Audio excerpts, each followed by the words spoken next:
The House has directed the Speaker to make a statement at the beginning of each session about the duties and responsibilities of honourable members. I begin by reminding honourable members of their duty to observe the Code of Conduct agreed by the House and to behave with civility, fairness in all of their dealings. The Behaviour Code applies to members as it applies to others who visit or work in Parliament and provides clear guidance. Unacceptable behaviour will be dealt with seriously, independently and with effective sanctions. The House asserts its privileges of freedom of speech. That privilege is enjoyed by members of Parliament only in their work in this House, as private individuals were equal under the law with those whom we represent. It is there to ensure that our constituents can be represented by us without fear or favour. It is an obligation upon us all to exercise that privilege responsibly. The Speaker does not have the power to police the accuracy of members' contributions. Therefore, it is incumbent upon members to be accurate in the way and what they say in this House. But if a member is inaccurate by mistake, they should correct that mistake as soon as possible. Members must be mindful of the impact of what they say, not only on other members, but on others who follow our proceedings. And members should be heard courteously, whatever their views. In this place, we are honourable members, and the language we use about each other should reflect that. If a member falls short of the standards expected of us all, there are ways of dealing with that. But it's not only by accusations made as sideswipes during questions or debates. If we fail to treat each other with respect in the debate, that diminishes our work. But it also risks raising the temperature of discussions outside this place, particularly on social media, which already too often descend into online abuse against honourable members. I also wish to give some advice about seeking to speak to the Chamber. The Deputy Speakers and I take into account a number of factors when determining who to call during business, which is not balloted, and one factor we consider carefully is how often a member may speak. Jim Chandler's not with us. In other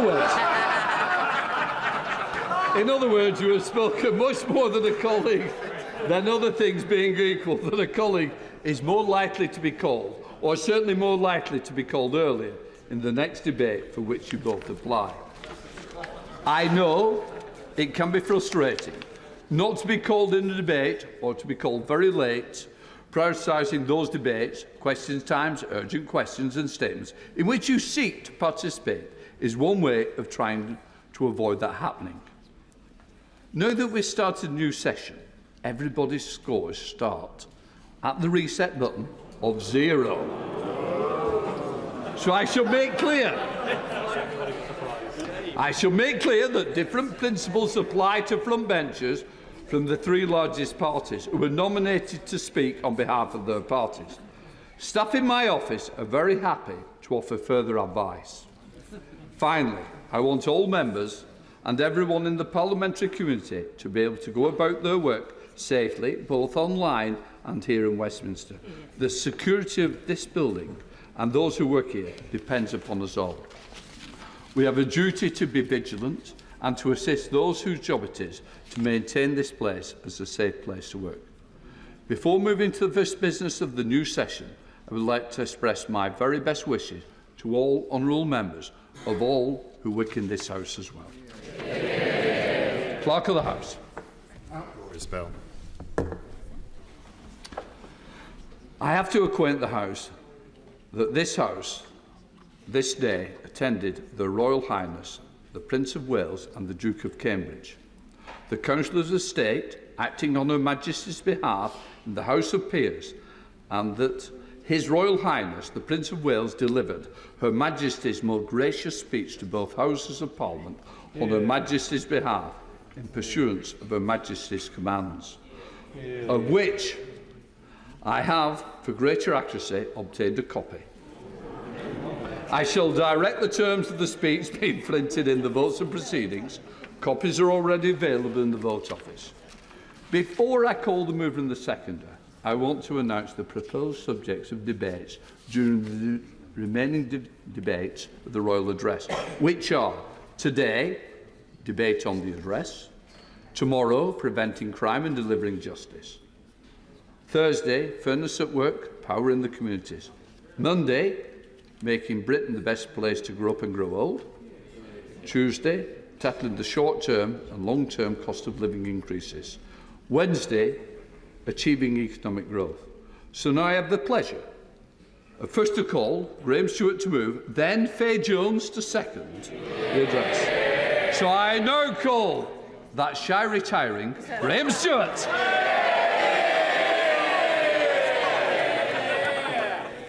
I beg to move that an humble address be presented to Her Majesty as follows.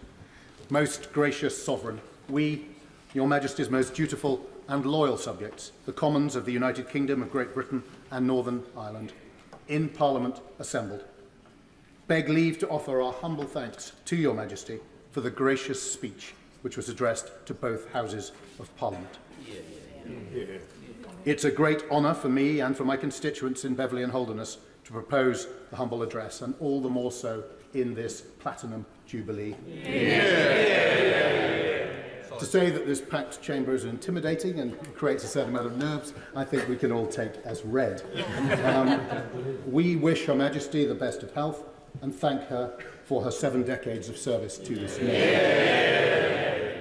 Her Majesty has demonstrated a selflessness which puts the rest of us, perhaps not least in here, to shame.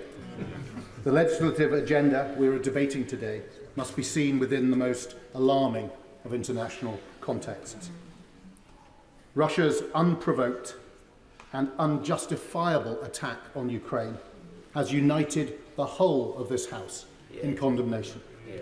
We stand together with our friends in Ukraine, and I congratulate the Right Honourable Gentleman, the Leader of the Opposition, for his party's wholehearted backing of the measures to support the Ukrainians. We are providing, Mr. Speaker, rocket launchers, complete with rockets, so different from the Trident submarines that the Honourable Gentleman's party previously proposed,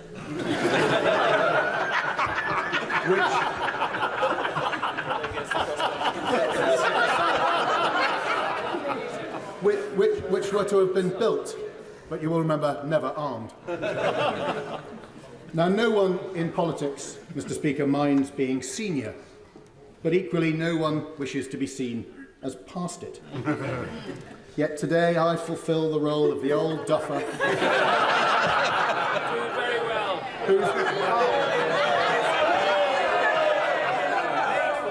whose best days are behind him.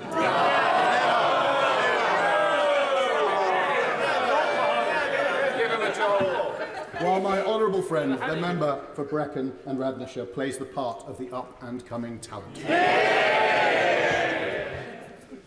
The Chief Whip certainly made the right decision with the latter choice, as we shall soon hear. But given my part today, Mr. Speaker, I thought I'd dispense some advice, both to those seeking to enter Parliament and young thrusters who are already here, many of whom elected as long as 2 years ago. And you know who you are. Can't believe that you're still not in the cabinet.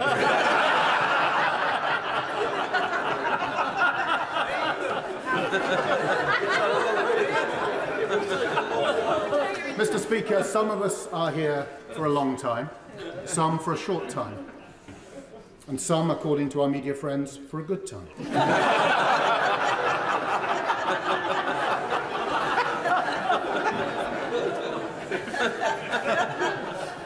So, for the candidates, my advice is keep going and realise how much simply comes down to luck. When I applied to Beverley and Holderness Conservative Association, the senior officers had already decided who they were going to have as their candidate. none other than their then Member of the European Parliament, who wouldn't be able to continue in that role, the now Right Honourable Member for Scarborough and Whitley.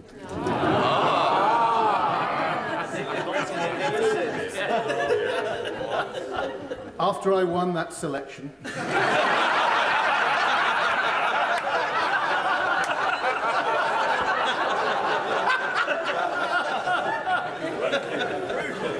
by 2 votes, 2 elderly lady members congratulated me. They told me they had voted for me. And the first one said, "You spoke very well, Mr. Stewart." "Thank you," I said. And the other one came in, "Yes, but Robert Goodwill, he was brilliant." To which the other replied, "But he's got a job already."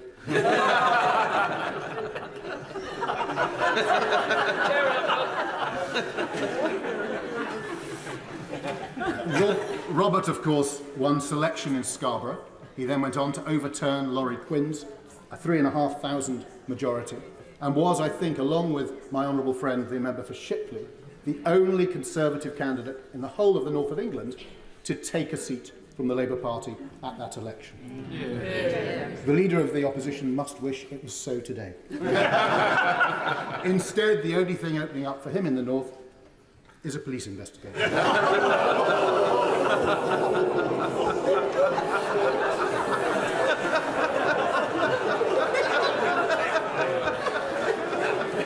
Now,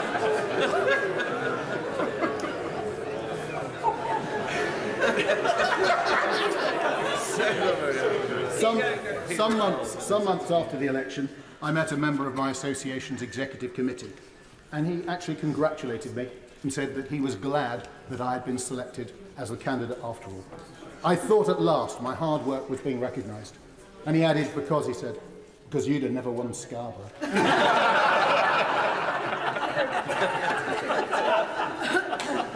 My constituency of Beverley and Holderness comprises 4 towns: Beverley, Hornsey, Withensea and Heddon, and many other hamlets and villages which are dotted across East Yorkshire. It's a beautiful part of the world and has history as well as charm. Beverley has contributed more than most places to the improvement of our democratic system over the years. Admittedly, Mr. Speaker, chiefly by running elections in such a corrupt manner that the law had to be changed after. After the unseating of the victorious candidate in 1727 by petition, his agents were imprisoned and Parliament passed a whole new bribery act. But, Mr. Speaker, Beverley's notorious freemen were not to be put off so easily. Beverley continued to be a byword for electoral malpractice.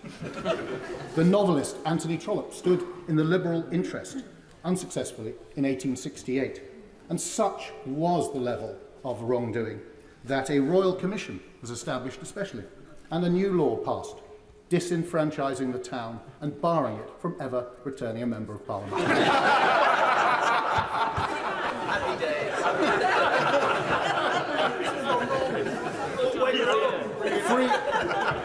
Obviously the law did change. Free beer and cash inducements were the electoral controversies then, rather than, say, beer and curry today. Never, Mr. Speaker, never in the history of human conflict has so much karma come from a corner. I said I would provide some advice for our up-and-coming parliamentarians. When I arrived here, I was just about wise enough to back the winner of the leadership contest that summer, David Cameron. What I wasn't wise enough to do, Mr. Speaker, was stop telling him every way in which I thought he was going wrong. And I do mean every way. Which, funnily enough, resulted in an 11-year wait to be asked to go onto the front bench, which only came when he'd stepped down. Now, it may be that my right honourable friend, the member for Maidenhead, saw merit where her predecessor did not. But more likely it was just that she'd seen a lot less of me.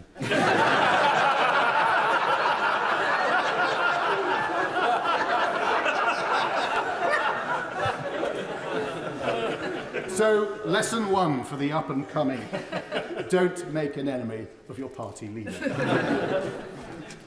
But there is, of course, more to this place than the front bench. In my first term, community hospitals were being closed in swathes right across the country. And all three in my constituency were lined up for the chop. Now, having led marches and demonstrations in all the towns across my constituency, it became obvious that the problem would not be solved locally. So I set up a campaign group, Chart, Community Hospitals Acting Nationally Together. And along with my deputy chairman, the then member for Henley, we recruited colleagues from right across this house. We waged guerrilla warfare on Labour's health department, breaking the record for the number of petitions presented in one day in this house. We held a rally outside this place with hundreds of people and banners and placards galore. David Cameron spoke, Labour MPs spoke. My deputy, I remember, gave a rousing speech and, so carried away with the righteousness of our cause, called on everyone to join us on a march to Parliament Square. So it was, Mr. Speaker, that our now Prime Minister found himself being intercepted by a police inspector who told him no permission existed for such a march and that we must go back. So I think there are two lessons here. Never stop campaigning for what you believe in, and having marched your troops to the top of the hill, never be afraid to march them down again if circumstances necessitate. Now, when the call did come, I was lucky enough to go into the Whip's office, the only communal playpen in Westminster, aside from the creche. Being there made me realise how little I knew after 11 years here, because as a Whip, you learn a lot. So that's another lesson. Join the Whip's office if you are asked. Now, given my position, I'd like to tell you that being in government isn't all it's cracked up to be. But actually it is. I served both my right honourable friend, the member for North Somerset, and my right honourable friend, the member for South West Norfolk, as Secretaries of State for the Department for International Trade. Both were exceptional. They were tireless and demanding, but delivered outcomes from a new department which no one thought was possible.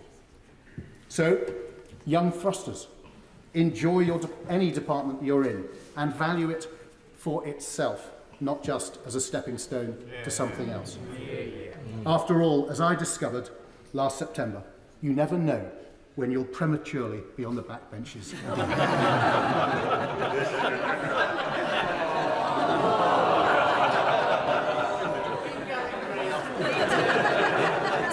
Today's Queen's speech unveils a substantial legislative programme under four main headings: boosting economic growth and helping with the cost of living, making our streets safer, funding the NHS and tackling the backlog, and providing leadership in troubled times. To pick out one item, if I may, Mr. Speaker, the energy bill is of particular importance to my constituents. It'll make possible the development of hydrogen and carbon capture and storage, for which I expect the Humber not only to be a national leader, but actually a global leader in their development. Taking us to net zero, but also giving us energy security and huge export potential. So the Conservative Party, under the leadership of my right honourable friend, the Prime Minister, has work to do. We were elected to deliver our manifesto and level up the United Kingdom, and that is what we will do. Despite the human weakness, which is all too present in this place, I believe nearly everyone here is in politics for the right reasons, and that elected public service continues to be a noble calling.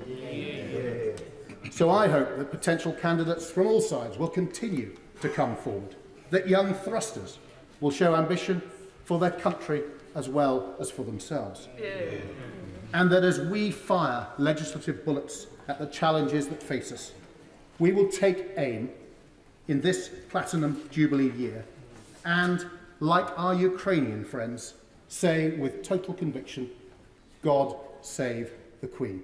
I commend the gracious speech to this House. Can I call Faye Jones to second? Thank you, Mr. Mr. Speaker. It is a real honour to be asked to second the gracious speech this afternoon, and an even greater one to follow my honourable friend, the member for Beverley and Holderness. His was a pitch-perfect speech, an exemplar of how to do it, and one which I feel undermined his status as a self-confessed old duffer. Now, members with more experience than I have seen many state openings, but this year's is undoubtedly special. Even despite Her Majesty's absence this morning, the Platinum Jubilee is a lasting reminder of the Queen's immense devotion to duty. Yeah. And I know everyone in this House wishes Her Majesty a speedy recovery. Yeah. Now, this time last year, at last year's Queen's speech, I sat up in the gallery as seats in this chamber were especially limited because of the COVID regulations. And as I watched my good friend, the Honourable Member for South Ribble, get to her feet, I remember thinking to myself, all the best, Fletch, I wouldn't want to be in your shoes right now. But karma comes at you fast, doesn't it, Chief Whip? But unlike my northern friend, I have the honour of addressing a packed chamber with faces free of the burden of face masks. Now, as much as I loathed wearing a face mask in the chamber, they certainly helped me by hiding the looks of disinterest and abject boredom whenever I got up to speak. So I'm afraid this year the cameras are on, so at least try and look as though you're enjoying this. Now, on being asked to do this, I turn to some trusted friends and colleagues for advice. The Right Honourable...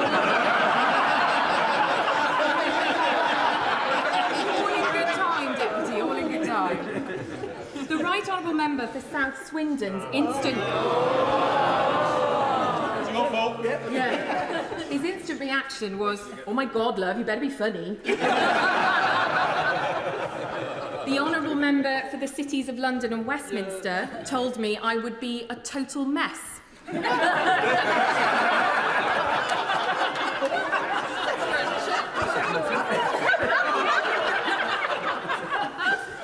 And even my dad, a former member and my inspiration in many ways, said after yesterday's rehearsal, well, you're going to have to tell the jokes better than that.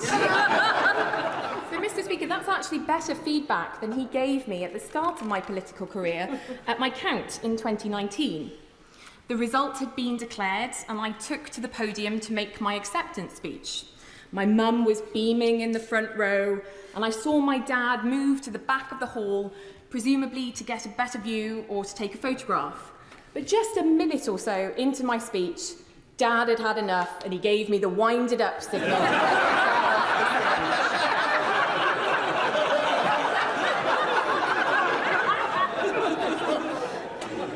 So with friends like those, I ran straight for the warm embrace of the House of Commons Library. There I discovered that I am the 7th member from Wales to have taken part in the Loyal Address since 1874. I am the first woman from Wales. And the first Conservative from Wales. But I am very proud to say that my constituents in Brecon and Radnorshire have a long association with the Loyal Address. In 1975, one of my predecessors, Keir Roderick, a senior figure in the Labour Party, proposed the speech. As members will know, Brecon and Radnorshire is 2/3 of the historic county of Powys. And so with a proposer and now a seconder coming from the undisputed better half of the county, I wonder how my honourable friend from Montgomeryshire feels this afternoon, knowing that he is neither the has-been nor the will be.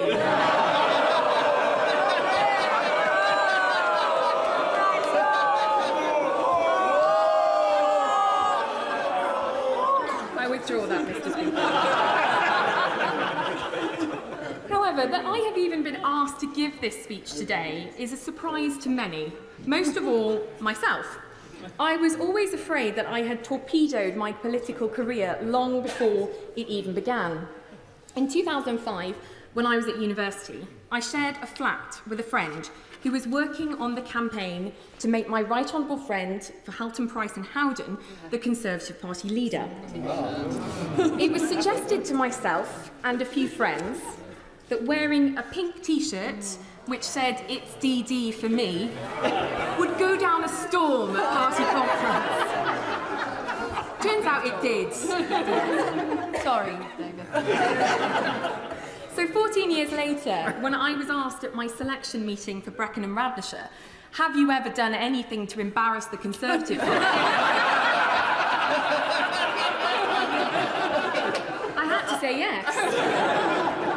I was later asked what I had learned from the incident. I said that I don't look good in pink.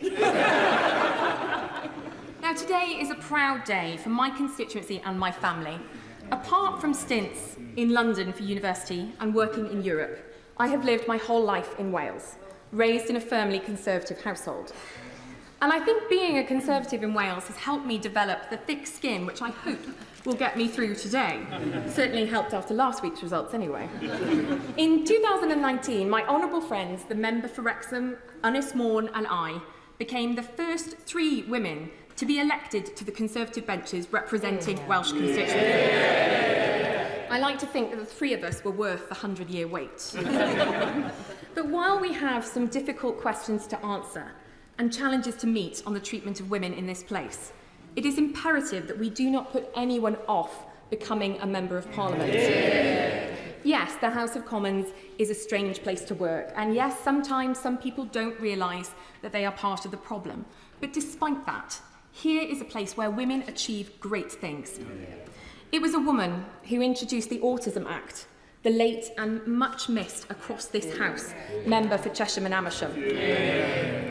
It was a woman who delivered the Children's Funeral Fund and continues to be a pain in the government's neck on hormone replacement therapy. The member for Swansea East, who I'm sorry to see is not in her place today. It was a woman who secured inclusion in today's gracious speech that the government will licence pedicabs right across the cities of London and Westminster for the very first time. No guessing, no prizes for who that was. And it was a woman, long before my time, who stood up to the might of the unions, empowered council tenants to buy their homes, and 40 years ago this year protected the Falkland Islands. It is important, Mr. Speaker, that we say today a woman's place is in the House of Commons. And by the way, it was also a woman who got 20 million quid out of the Treasury for the Global Centre of Rail Excellence, made cyber flashing a criminal offence, and got the MOD to scrap the closure of Brecon Barracks. Just saying. As much as we must attract more women to this place, we must do our utmost to attract wide-ranging talents so that our benches are filled with the plain-speaking common sense of the Honourable Member for Ashfield, the distinguished professional experience of the Member for Newbury, and dare I even say it, the political diplomacy of the Honourable Member for Stoke-on-Trent North, Hillsborough.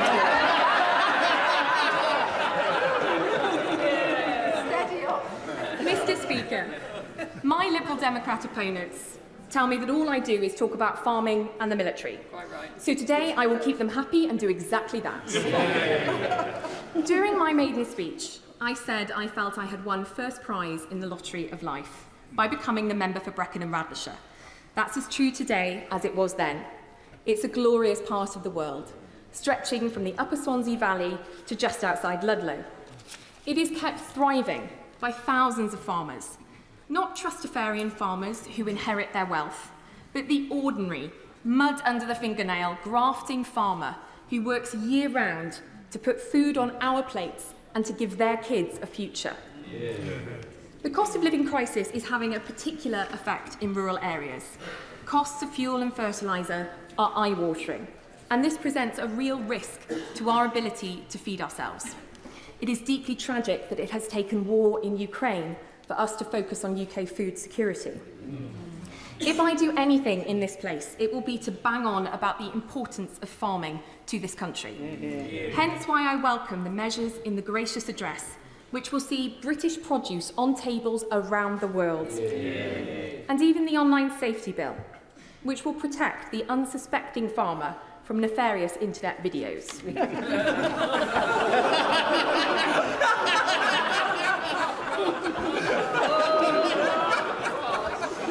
Speaker. Mr. Speaker, if you walk down the Watton in Brecon, as I know you have, you will see 24 trees honouring 24th the Foot, better known as the South Wales Borderers, who fought at the Battle of Rorke's Drift, made iconic in the film Zulu. Whether Brecon Barracks, Sennybridge Training Area, or the Navy's Outdoor Leadership Training Centre in Talabont, my constituency is extremely proud of its military footprint. We are also home to the Cambrian Patrol, the Olympic gold medal in infantry training, a 60-kilometre march for teams of 8 over just 48 hours. Now, I know he will be far too modest to tell you himself, but the Secretary of State for Wales is in fact a finisher of that event. So modest was he, so keen to keep his light under a bushel, that when we visited the Cambrian Patrol back in October, he brought his finisher's certificate along with him. And put it out on Twitter. It was dated 1987. I took great joy in pointing out that I was 2 years old at the time, and great joy recounting it again now. Over the years, many wrongs have been done to military veterans, and I applaud the efforts of those right across this House to correct that. The Honourable Member for Barnsley Central has led his benches in that effort. And on this side, my honourable friends for Plymouth Moorview and Wrexham have spoken for male and female veterans in ways few can match. And so on behalf of the many veterans I represent, particularly those who served in Northern Ireland and tell me they have been frightened of opening the post for decades, I warmly welcome the inclusion of the Legacy Bill in today's gracious speech. So, Mr. Speaker, let me conclude my seconding of the Loyal Address and give way to the Leader of the Opposition. I know we are all delighted he has not cancelled this afternoon's speech.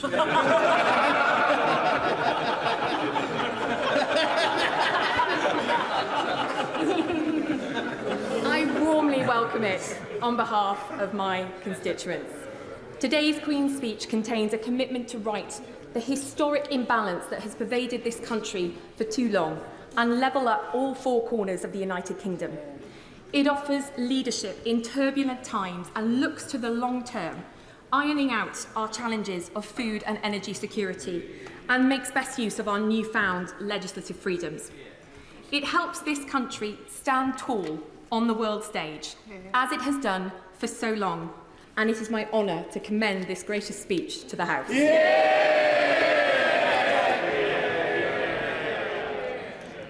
The question is that an honourable address be presented to Her Majesty as follows. Most gracious Sovereign, we, Your Majesty's most dutiful and loyal subjects, the Commons of the United Kingdom of Great Britain and Northern Ireland, in Parliament assembled, beg leave to offer our humble thanks to Your Majesty for the gracious speech which was addressed to both Houses of Parliament. I now call the Right Honourable Keir Starmer, the Leader of the Opposition. Thank you, Mr. Speaker. Before I turn to the address, I want to thank His Royal Highness, the Prince of Wales, for delivering the address this morning. And I too want to pay tribute to Her Majesty in the year of her Platinum Jubilee. Her dedication to Britain has been a reassuring constant in an ever-changing world. Her commitment to public duty, a reminder of the responsibilities we all owe each other. Her dignity and her leadership, an inspiration to all of us. She will forever have all of our thanks for 70 years of service to our country. We all wish her well. I also want to congratulate the Prime Minister. He's achieved a new first. The first resident of Downing Street to be a constituent of a Labour council. I'm sure they will serve him well. And I want to congratulate, Mr. Speaker, I want to congratulate the mover and the seconder on their fine and funny speeches.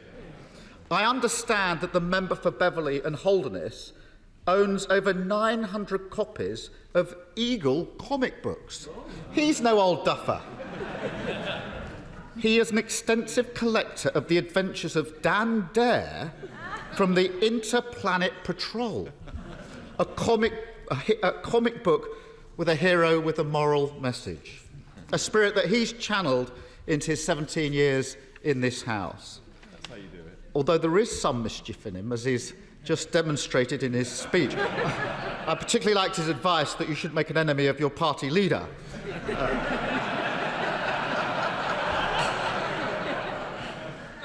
So I think he's a little bit more Dennis the Menace, myself. The member for Brecon and Radnorshire is dedicated not only to, obviously, a punishing consultation exercise on what to put in the speech for today, but also a punishing exercise regime. A former cox with Twickenham Rowing Club, a half-marathon runner, and even an Iron Man competitor. Maybe she's an Iron Lady in the making.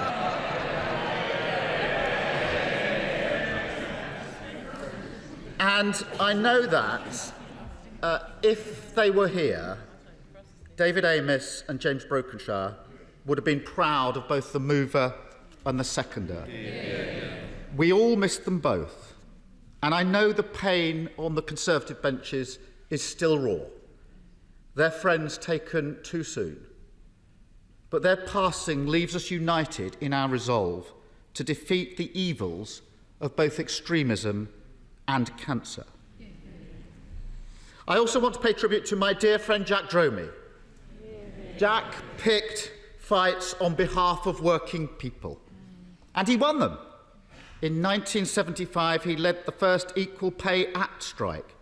He campaigned for the rights of cleaners everywhere, from the House of Commons to MI5. And in the last year of his life, he campaigned for a public inquiry on behalf of the families bereaved by COVID. The only way that we on these benches can really pay tribute to Jack is to aspire to champion working people as well as he did. Yeah. Because, Mr. Speaker, times are hard, but they're much tougher than they should be. As we emerge from the pandemic, find a new place in the world outside the European Union, and transition to a carbon-neutral economy, our country faces great challenges. But at the same time, great opportunities are within our reach. We can rebuild stronger, learning where our society and our services need more resilience. We can do more than just get Brexit done. We can ensure Britain is in the best position to thrive outside of the European Union. And we can lead the world in zero-carbon industries, generating high-skilled, high-wage jobs across the country. But, Mr. Speaker, for that to happen, we need a government of the moment, with the ideas that meet the aspirations of the British public. This thin address, bereft of ideas or purpose, without a guiding principle or a roadmap for delivery, shows just how far this government is from that. Too out of touch to meet the challenges of the moment, too tired to grasp the opportunities of the future. Their time has passed. Mr. Speaker, the first great challenge our country faces is the cost of living crisis. Inflation stands at 7% and rising. Household bills have gone up by hundreds of pounds. The cost of the weekly shop has rocketed, and people are seeing their wages run out much earlier in the month and the value of their savings fall. I wish I could say that the worst is over. But last Thursday, the Bank of England revised down Britain's growth and revised up inflation. This government's failure to grow the economy over a decade, combined with its inertia in the face of spiralling bills, means that we are staring down the barrel of something we haven't seen in decades, a stagflation crisis. It is a truly shocking legacy of this government. It should humble those on the benches opposite who've ignored the red lights on our economy even whilst wages were frozen for over a decade, and whose complacency is best summed up by a Prime Minister whose response to the crisis was to make fun of those that were worrying about inflation. A government of the moment would use the great powers that it has to tackle this head on. Bring forward an emergency budget with a windfall tax for oil and gas producers, which would raise billions. The money that could be used to slash the cost of energy bills and help businesses keep their costs down. Even the bosses at BP don't agree when the Prime Minister says it would deter investment. It's a common-sense solution. But instead, the government is bereft of leadership. The Chancellor ruling the windfall tax in, the Business Secretary ruling it out, and a Prime Minister who doesn't know what he thinks. And it's not just about the short-term measures. A government of the moment would take a step back from the crisis and ensure that Britain is never again so vulnerable to a surge in international prices, forced to go cap in hand from dictator to dictator, looking for a quick fix of imported oil. That means standing up to those vested interests who oppose onshore wind, the cheapest and most reliable source of electricity that we have. But this Prime Minister is too weak to stand up to his backbenchers. And it means investing in the insulation we need to use less energy in our homes. That would take £400 off energy bills every year and cut gas imports by 15%. But this Prime Minister is far too concerned with vanity projects ever to prioritise investment in insulating homes. So we're left with an energy bill not up to the moment. It's the latest chapter in a pathetic response to the cost of living crisis.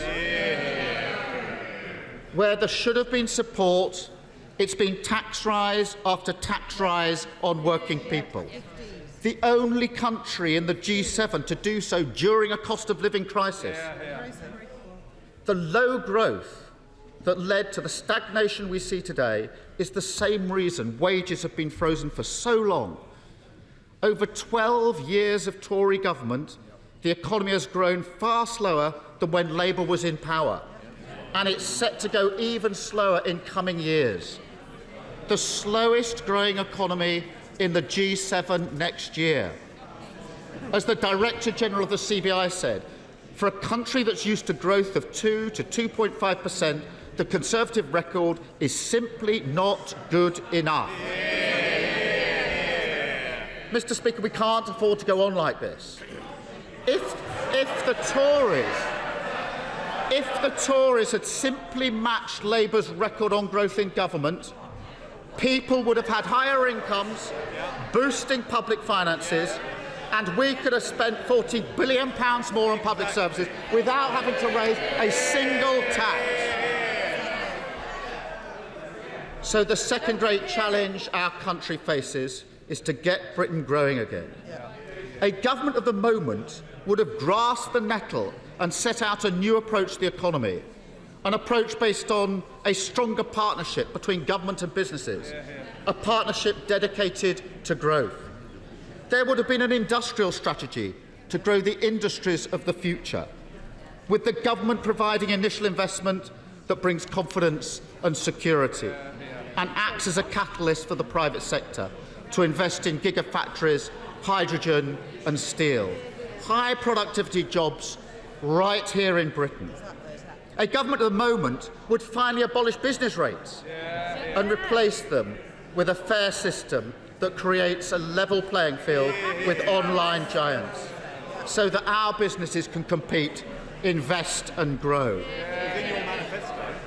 And a government of the moment would have a plan to revive our town centres and new businesses, providing finance for a new generation of start-ups in our town centres, giving councils the power to take over empty shops and fill the space with workshops and offices in the jobs of the future. Instead of that new approach to the economy, we have a Chancellor who thinks it would be silly to do anything different.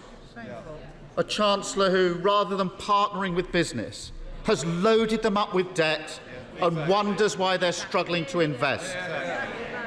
A Chancellor who seems content to have the slowest growth of any G20 country, bar one, Russia. A Chancellor whose legacy will be low growth, high inflation and high tax, and with it the diminishing of Britain's living standards. No hope of taking on the big challenges, no hope of seizing the great opportunities. Hopeless. And because they're not up to the challenge of growing the economy, all those tax hikes aren't going into improving public services. No chance of a doctor's appointment. People forced to wait months for urgent mental health treatment. Supersized classrooms the norm again. Never before have people been asked to pay so much for so little. And, Mr. Speaker, the third great challenge we face is ending the poverty of ambition this government has for our public services. That means a government at the moment relentlessly focused on school improvement. Labour would improve leadership and teaching standards at state schools, funding it by ending tax breaks for private schools. It means a government of the moment that would finally deliver world-class mental health provision that matches years of empty rhetoric on parity with physical health. Labour would hire new clinicians so we can guarantee mental health treatment in 4 weeks, paid for by closing loopholes to private equity firms. Instead, we have a government that went into the pandemic with record waiting lists and has got no plan to get them down any time soon. A government that takes the public for fools by pretending that refurbishing a hospital, a wing of a hospital, is the same as building a new hospital. A government that can't hire the GPs it promised or the GPs we have to see more patients. Lost in spin, no ambition, not up to the challenge of the moment. And it's not just education and health that needs reform. Fraud has become commonplace. 7 million incidents a year. Britain routinely ripped off. But the business sector has suggested it doesn't even count as crime. The fraud is just the tip of the iceberg. Victims are being let down whilst this government lets violent criminals off. The overall charge rate stands at a pathetic 5.8%, meaning that huge swathes of serious offences like rape, knife crime and theft have effectively been decriminalised. A government of the moment would say, enough is enough. Invest in community policing. Pulling resources, nobody can be proud of this record of 12 years.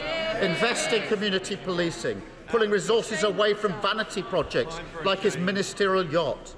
It would strengthen protection for victims of crime and antisocial behaviour and increase the number of specialist rape units in the justice system so that it stops routinely failing women.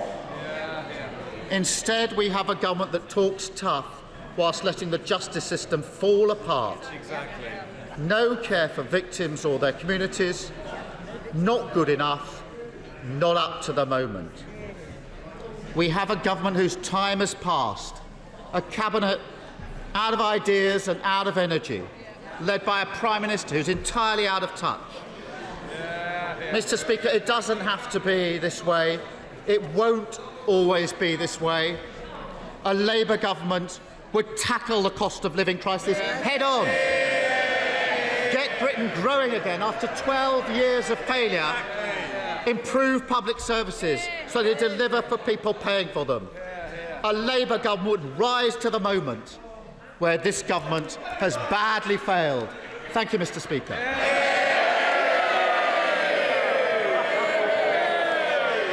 Prime Minister Boris Johnson.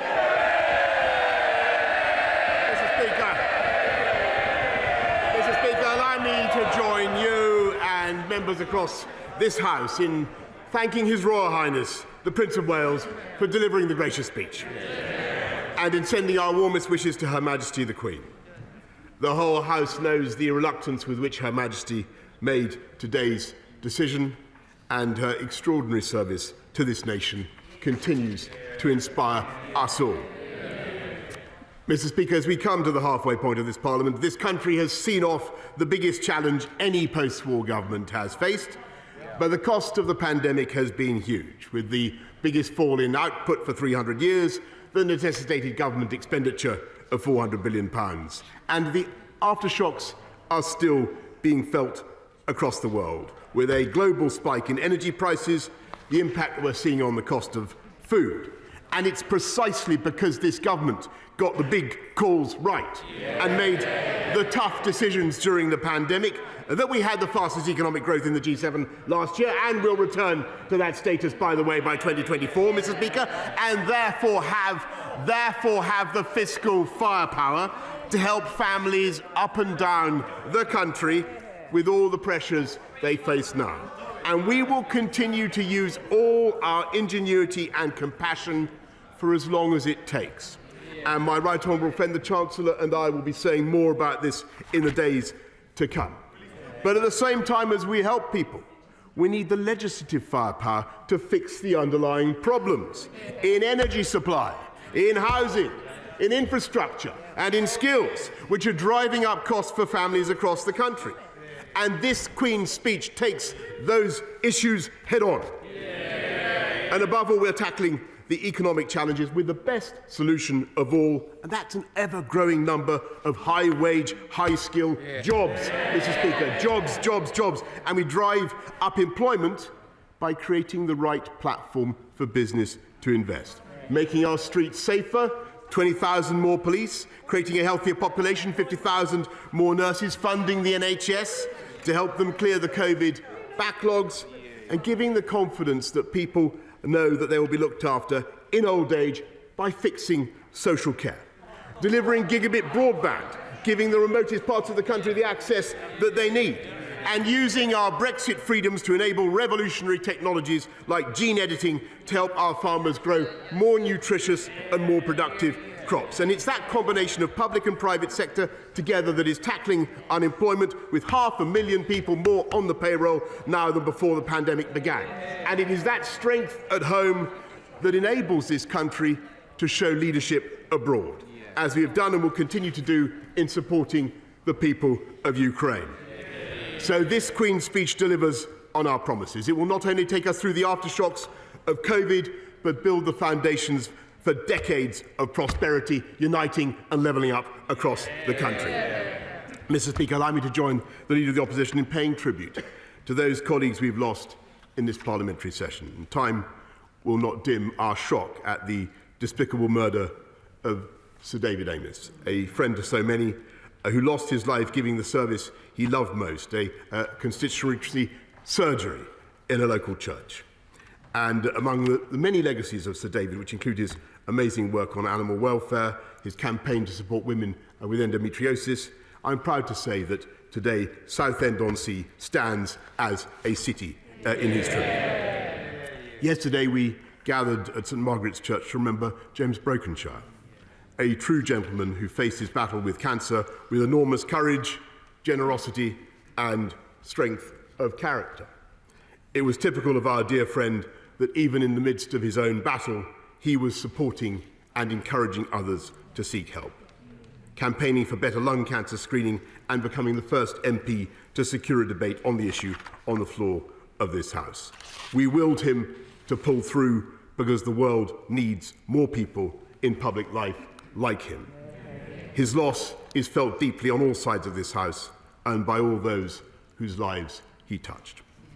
Finally, we began the year by joining the Right Honourable Member for Camberwell and Peckham in paying tribute to her wonderful husband, Jack Dromey, one of the great trade unionists of our time, who, having married someone who would go on to become, in his words, the outstanding parliamentary feminist of her generation, will also be forever remembered, in his words, as Mr. Harriet Harman née Dromey. We all knew him as a man of great warmth, energy and compassion, and he commanded the utmost respect across this House. Mr. Speaker, the gracious speech was magnificently proposed.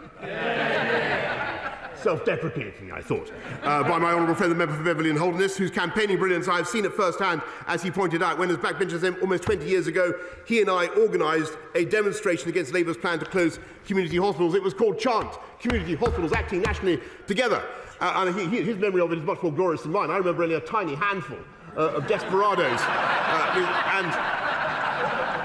We were stopped almost immediately by the police, who seems, Mr. Speaker, who turned us back. But he nonetheless succeeded in forcing the government to perform, the then Labour government, I should stress, to perform a U-turn on the funding for community hospitals, and as a great pace bowler or medium pace bowler, probably I should say, a great medium pace bowler, he bowled them middle stump, Mr. Speaker, and it's fitting that today he is proposing the gracious speech for a government that is delivering the biggest NHS catch-up programme in history, and far from closing hospitals, building new hospitals, Mr. Speaker. 48 of them, in fact. So we have the best health service in the world. I know, by the way, that he has experience of healthcare in a less fortunate country. He was lying in bed with a fractured rib after a skiing accident in Chamonix, when 3 men in white coats arrived claiming that they were there to perform the operation. And on closer inspection, they turned out to be the members for Halton, Price and Howden, the member for Sutton Coldfield, and my honourable friend, my noble friend, Lord Lancaster. At which point it is said that my honourable friend levitated miraculously from his bed and made his escape. His speech was in the finest traditions of this House. I was delighted that the motion was seconded by my honourable friend, the member for Brecon and Radnorshire. Yeah. Some more seasoned members will remember the 14 years of service rendered to the people of Cardiff North by her father Gwilym, who joins us, I'm told, in the gallery today. Delighted to see him there, and I'm sure he'll be filled with admiration at the speech just delivered by his daughter. I also know the Honourable Lady sadly lost her mother earlier this year, and I have no doubt that she too will be simply bursting with pride as she looks down on us today. Because while the Honourable Lady may only have been an MP for a few short years, she has already established herself as a fantastic campaigner, including, actually, she said herself, changing the law to ban cyber flashing, saving Brecon Barracks, and with the Queen's Dragoon Guards, securing the return of a permanent Welsh regiment in Wales. Yeah. Nor was she prepared to remain silent while the Leader of the Opposition's colleagues in Cardiff tried to keep Wales in perpetual lockdown. She is a tireless advocate for Welsh veterans and the armed services generally, an issue that is personal as well as political for her. And as a fellow enthusiast for dogs at polling stations, I was delighted to see her take Nancy the Labrador to the polling stations on Thursday. Nancy is, of course, named in honour of Nancy Astor, a great Conservative woman who certainly left a mark on this place and this country, and whose influence and achievements I am quite sure the Honourable Lady will emulate in the long and successful career that clearly awaits her. It was a pleasure to hear from her, and I thank her for seconding the motion. Yeah. Mr. Speaker, on Sunday I spoke to my G7 counterparts together with President Zelensky, urging our international partners to join us in going further and faster in supporting Ukraine. And I'm sure the whole House will share my sorrow and revulsion at events in Mariupol in eastern Ukraine, which has endured weeks of merciless Russian bombardment and some of the worst atrocities of the war. At the same time, I'm pleased to report that our brave Ukrainian friends are succeeding in repelling the Russian assault on Kharkiv, defending their second city with the same fortitude that saw off Putin's attack on their capital. We should be proud that when their very survival, the survival of great European democracy, was imperilled, our United Kingdom has led the way, providing Ukraine with the weapons to defend itself and helping the world to impose the toughest economic sanctions on Putin. As I walked through the streets of Kiev last month, I saw firsthand the wholehearted support, what the wholehearted support of this House and this country has meant to the brave people of Ukraine. So let the message ring out from this chamber today. We will persevere in our support for the Ukrainians until Putin has failed and Ukraine has won. Mr. Speaker, during the pandemic, this government worked night and day at extraordinary speed to protect lives and livelihoods across our whole United Kingdom, whether by injecting £400 billion of direct support for the economy and supporting jobs through our world-leading furlough scheme, becoming the first country in the world to administer an approved COVID vaccine, or by delivering the largest testing programme and the fastest vaccine booster campaign in Europe, all of which allowed us to retain one of the most open economies and societies across the continent, which we wouldn't have done, by the way, if you listened to my party office, with the fastest growth in the G7 last year. Now we will bring that same urgency, impatience and determination to deliver on our mission of getting our country back on track and easing the burdens on families and businesses across the land. That's why we've already committed £9.1 billion to assist with energy costs alone. We're giving back £150 to people in their council tax, cutting fuel duty, increasing the warm homes discount, creating increasing the warm homes discount, creating a tax cut for 30 million workers by raising the national insurance threshold, delivering the biggest ever increase in the national living wage, worth an extra £1,000 a year for those working full-time, Mr. Speaker. But however great our compassion and ingenuity, we cannot simply spend our way out of this problem. We need to grow out of this problem by creating hundreds of thousands of new high-wage, high-skill jobs across the country. And as I give way to the lady opposite, Mr. Speaker, I remind the House that there has never been a Labour government that left office with unemployment lower than when they came in.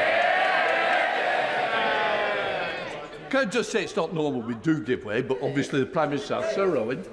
Thank you, Mr. Speaker, and I thank the Prime Minister for giving way. We've heard a lot of words very rapidly delivered, but what we haven't heard yet is an apology to the pensioners that are choosing between heating and eating, an apology to the children that have gone hungry throughout school holidays, and an apology to the hundreds of thousands of family members of COVID victims that were lost during the pandemic. Mr. Speaker, of course, this government is doing absolutely all we can to help people during the pandemic, to help pensioners. And by the way, it was this government that introduced the triple lock for pensioners to protect them. This government that helps people with the cost of heating, the £9.1 billion that we're putting in, the holiday activities and food programme that we put in, Mr. Speaker, the extra billions that we're putting in to support local councils. But be in no doubt, and this is what I think everybody in this country needs to understand.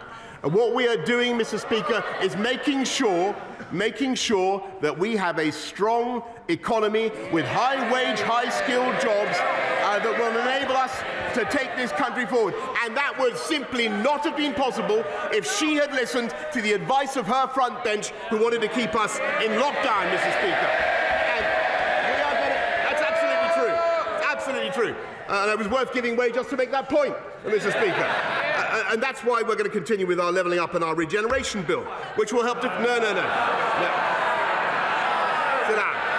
Which will help create these jobs wherever people live in communities across the whole of the United Kingdom. That is the objective of this Queen's speech, Mr. Speaker. It is all focused on driving growth and jobs. Our schools and higher education bills will ensure that people have the skills to do them, raising standards in our classrooms, implementing the lifetime skills guarantee so people can retrain and acquire new qualifications at any stage of their life.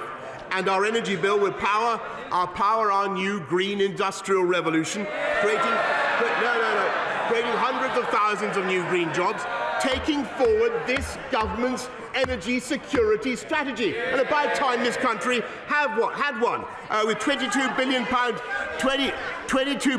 Mr. Speaker, they didn't want a single nuclear power station.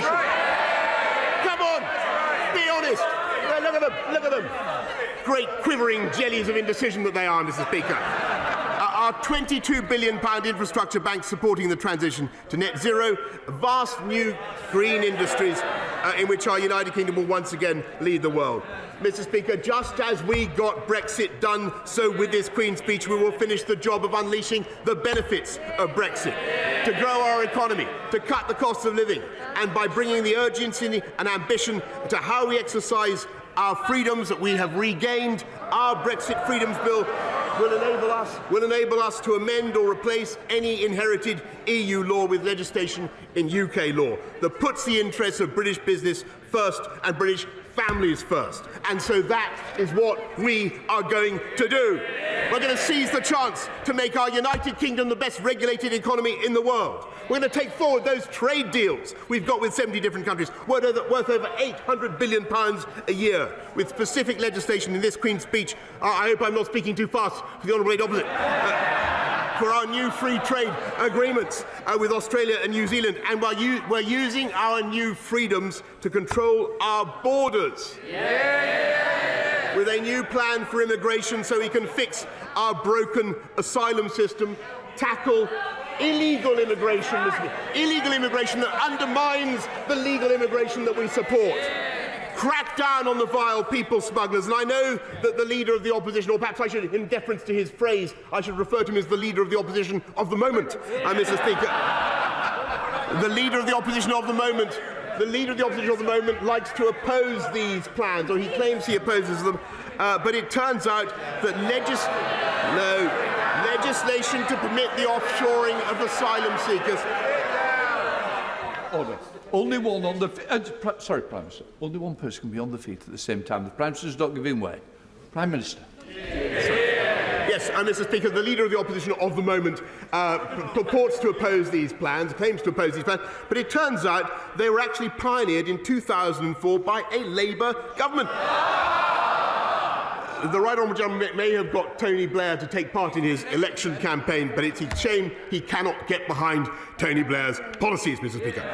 During the pandemic, we marvelled at the courage and commitment of so many people, all the people working in our public services, from the extraordinary men and women in our NHS, risking their lives to save others, to those toiling to keep our country going, whether in schools or shops or on public transport. So it is right, Mr. Speaker, that this government is now investing more in our NHS than any other government in history, giving our NHS the funding it needs to help clear the COVID backlogs, and we will also make sure that every penny is well spent. So whether through pop-up clinics in our communities, more face-to-face GP appointments, or new cancer screening machines, we maximise the ability of our NHS to check and treat its patients. But, Mr. Speaker, when times are tough and families are facing such pressures, we must also cut the cost of government and cut the burdens that government places on taxpayers and on citizens. We can't have expensive delays in delivering passports and driving licences that see families stranded and unable to go on a holiday, HGV drivers unable to transport goods around this country in the way that is so integral. So integral to the economy we need, and we're going to fix it. So let me send a very clear message from this House today. This government will not tackle the post-COVID manana culture. We will take whatever steps are necessary to deliver for the British people, because the British people are not prepared to wait, and we share their impatience. Mr. Speaker, we will get through the aftershocks of COVID just as we got through COVID, as I've told you, with every ounce of ingenuity and compassion and hard work. Not by irresponsible spending that merely treats the symptoms of rising prices while creating an ever bigger problem for tomorrow, but by urgently pressing on with our mission to create the high-wage, high-skilled jobs that will drive economic growth across the United Kingdom, the whole United Kingdom. That is the long-term sustainable solution to ease the burden on families and businesses. That is the way to get our country back on track after the pandemic, to unite and level up across our whole country exactly as we promised. That is what this Queen's speech delivers, and I commend it to the House.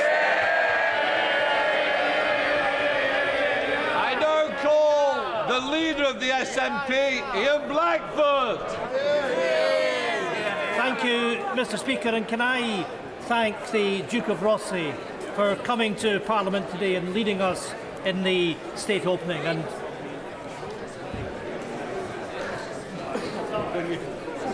Chamber clear quietly. Ian Blackford.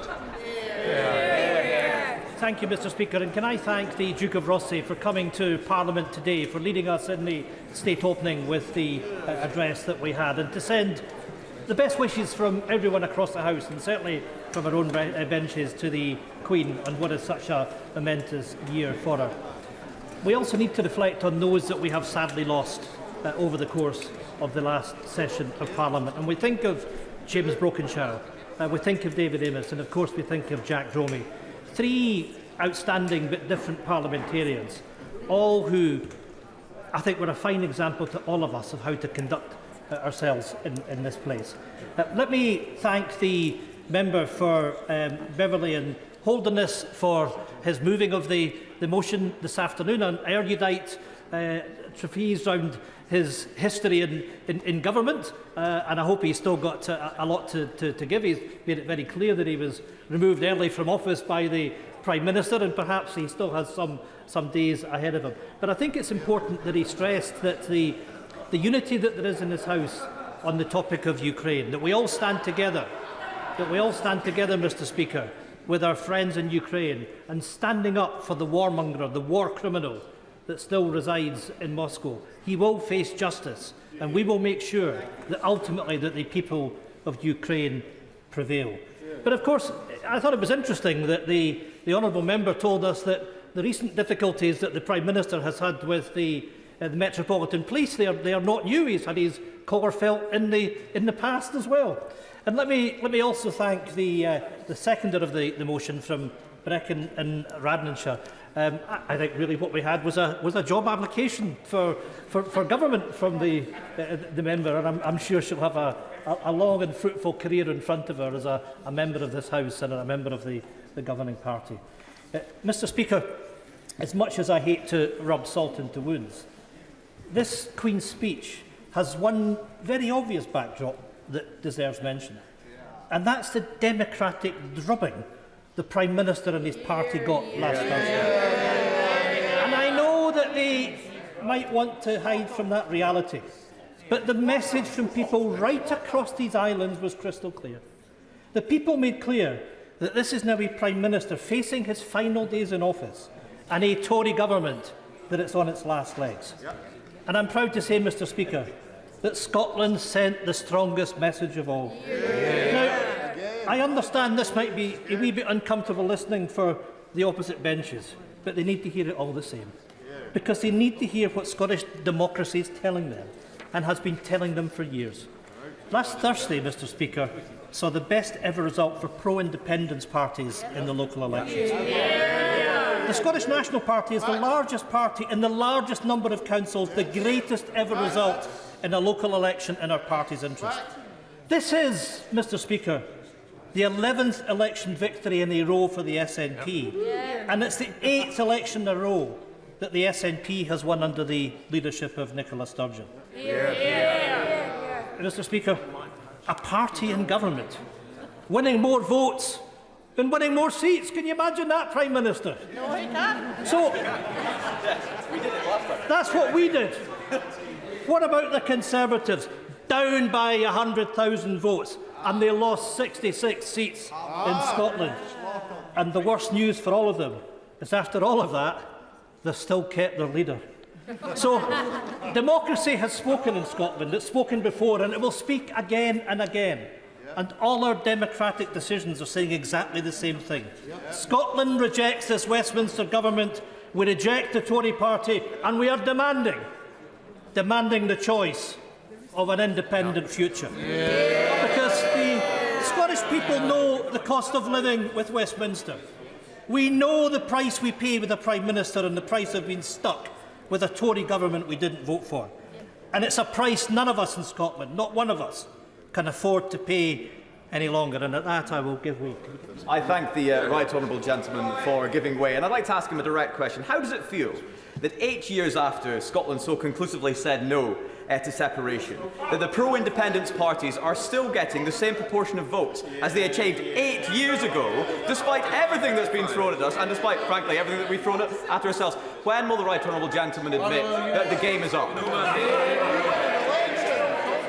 I have to say, and I'm going to call him my honourable friend because I do enjoy his company, but I have to say to him that if the game is up, if the game is up for anybody or any party, then the game is up for the Tory party in Scotland, and the game is up for the Union. And I say to him that he needs to reflect on the fact that the SNPs won the last 11 elections, as I said. We went to the public and we asked for a mandate to have an independence referendum. Well, I hear from a sedentary position we didn't get one. I would ask honourable members opposite to reflect very carefully.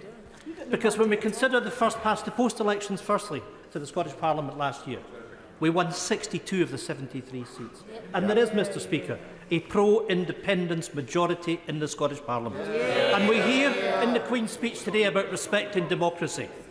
Why are the Scottish Conservatives and those in London denying democracy for the people of Scotland? How many times, Mr Speaker, how many times do the people of Scotland have to elect the SNP into government and Westminster says no? What price democracy?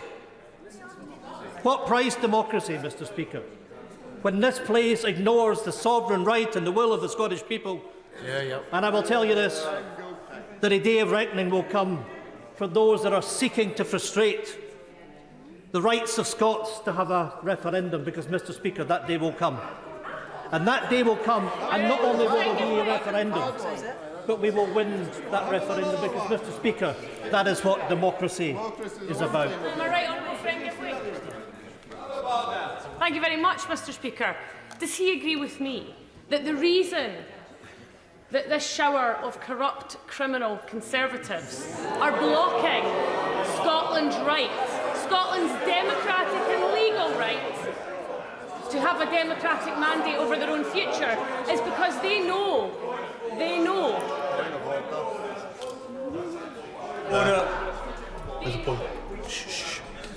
David Davis. Mr Speaker, it is in breach of this House's regulations that somebody calls somebody else a criminal in this chamber. Corrupt. It wasn't a particular member, as you know. What I will... Just a minute. I don't think I need any help. What I would say is we want moderate and tolerant language that doesn't bring this House or expect members outside to copy the behaviour. I want good behaviour and I want moderate language. I want people to think before they speak. Ian Blackford, no. Thank you, Mr Speaker, and I agree with my honourable friend, and I'll come on to... We don't want to get into this. I will come on to these points in just a second, but let me say respectfully in particular to the member for West Aberdeenshire and from the member from Banff-and-Buchan, because I think they know that a referendum will come. And let me take the warnings from the Speaker about behaviour in this House and how we should all reflect on our behaviour and how we all interact with each other. And that goes right across the House, and I say that to my friend from Edinburgh South sitting on the Labour front bench as well. That when we have that referendum, it's implicit on all of us that we engage constructively. And let's examine, and by all means pull apart, the arguments for and against Scottish independence. But let's treat the electorate with respect. And let's trust the electorate who have given the Scottish Government that mandate to have that referendum. Mr Speaker, the most... You know, I hear what you did in 2014. The point is that the electorate are given a choice in election to elect a government, and a government that has a mandate for an independence referendum. And let's not forget that in 2014, we were explicitly told that if we stayed in the United Kingdom, that our rights as European citizens would be respected. And what did this House do to Scotland? This House took Scotland out of the European Union against its will. And it's perfectly right, under those circumstances, Mr Speaker, that the people of Scotland have got the right to revisit whether or not they wish to become independent. I'm going to make some progress. The most glaring omission in this Queen's speech is the complete lack of any immediate action to help people with the biggest inflationary crisis in 50 years. Democracy spoke last Thursday, but it's pretty evident that the government hasn't listened. And what we saw from the Prime Minister today, he certainly hasn't learned. Because, of course, people turned out last week to punish the Prime Minister for the scandal of Partygate. Let's not forget, the public know that this Prime Minister is the first, the only Prime Minister that has found to have broken his own laws in office and still sits here as Prime Minister. That should shame this House as it shames us. But the electorate also turned out to punish a Prime Minister and a Chancellor who have been so consumed by the crisis of Partygate that they've failed to lift a finger to fight the Tory-made cost of living crisis. Mr Speaker, as the Bank of England confirmed last week, the occupants of number 10 and number 11 Downing Street have now led us to the brink of recession. As my friend, the member for Glasgow Central, has said, the very first line of the Queen's speech should have been a commitment to bring forward an emergency budget. Where is it? Where is it? Where's the emergency budget that we need? An emergency budget to tackle now the rising cost of energy, of fuel and of food. On that point, would you I'll give way. Thank you. I'm grateful to him for giving way. Would he agree with me that it is remarkable that for a government that says it cares about the cost of living crisis, there was absolutely nothing new in this Queen's speech, for example, around a mass home installation programme, which would be the cheapest, most effective, fastest way of getting our emissions down, creating hundreds of thousands of jobs, tackling climate emissions as well, yet we've had nothing new in this Queen's speech on that at all. My honourable friend is right. There's nothing in this Queen's speech to deal with the cost of living crisis, nothing to deal with home insulation. And, you know, in the Scottish Parliament, the cooperation, the collaboration between the SNP and the Greens is an example where two parties can come together to make sure that we prioritise the climate emergency, something really missing from this Queen's speech today. Mr Speaker, Scottish Power have already called for urgent action. They have called for £1,000 bill discounts for 10 million families before energy bills rocket by another £900 this autumn. And yet, once again, nothing from the Prime Minister and the Chancellor in this Queen's speech. In fact, the Chancellor has already told us that this strategy to tackle the cost of living crisis is literally to sit in his hands because he thinks it would be silly to act. Silly to act at a time that people are facing tough decisions and whether to turn the heating off, whether they can afford to put food on the table.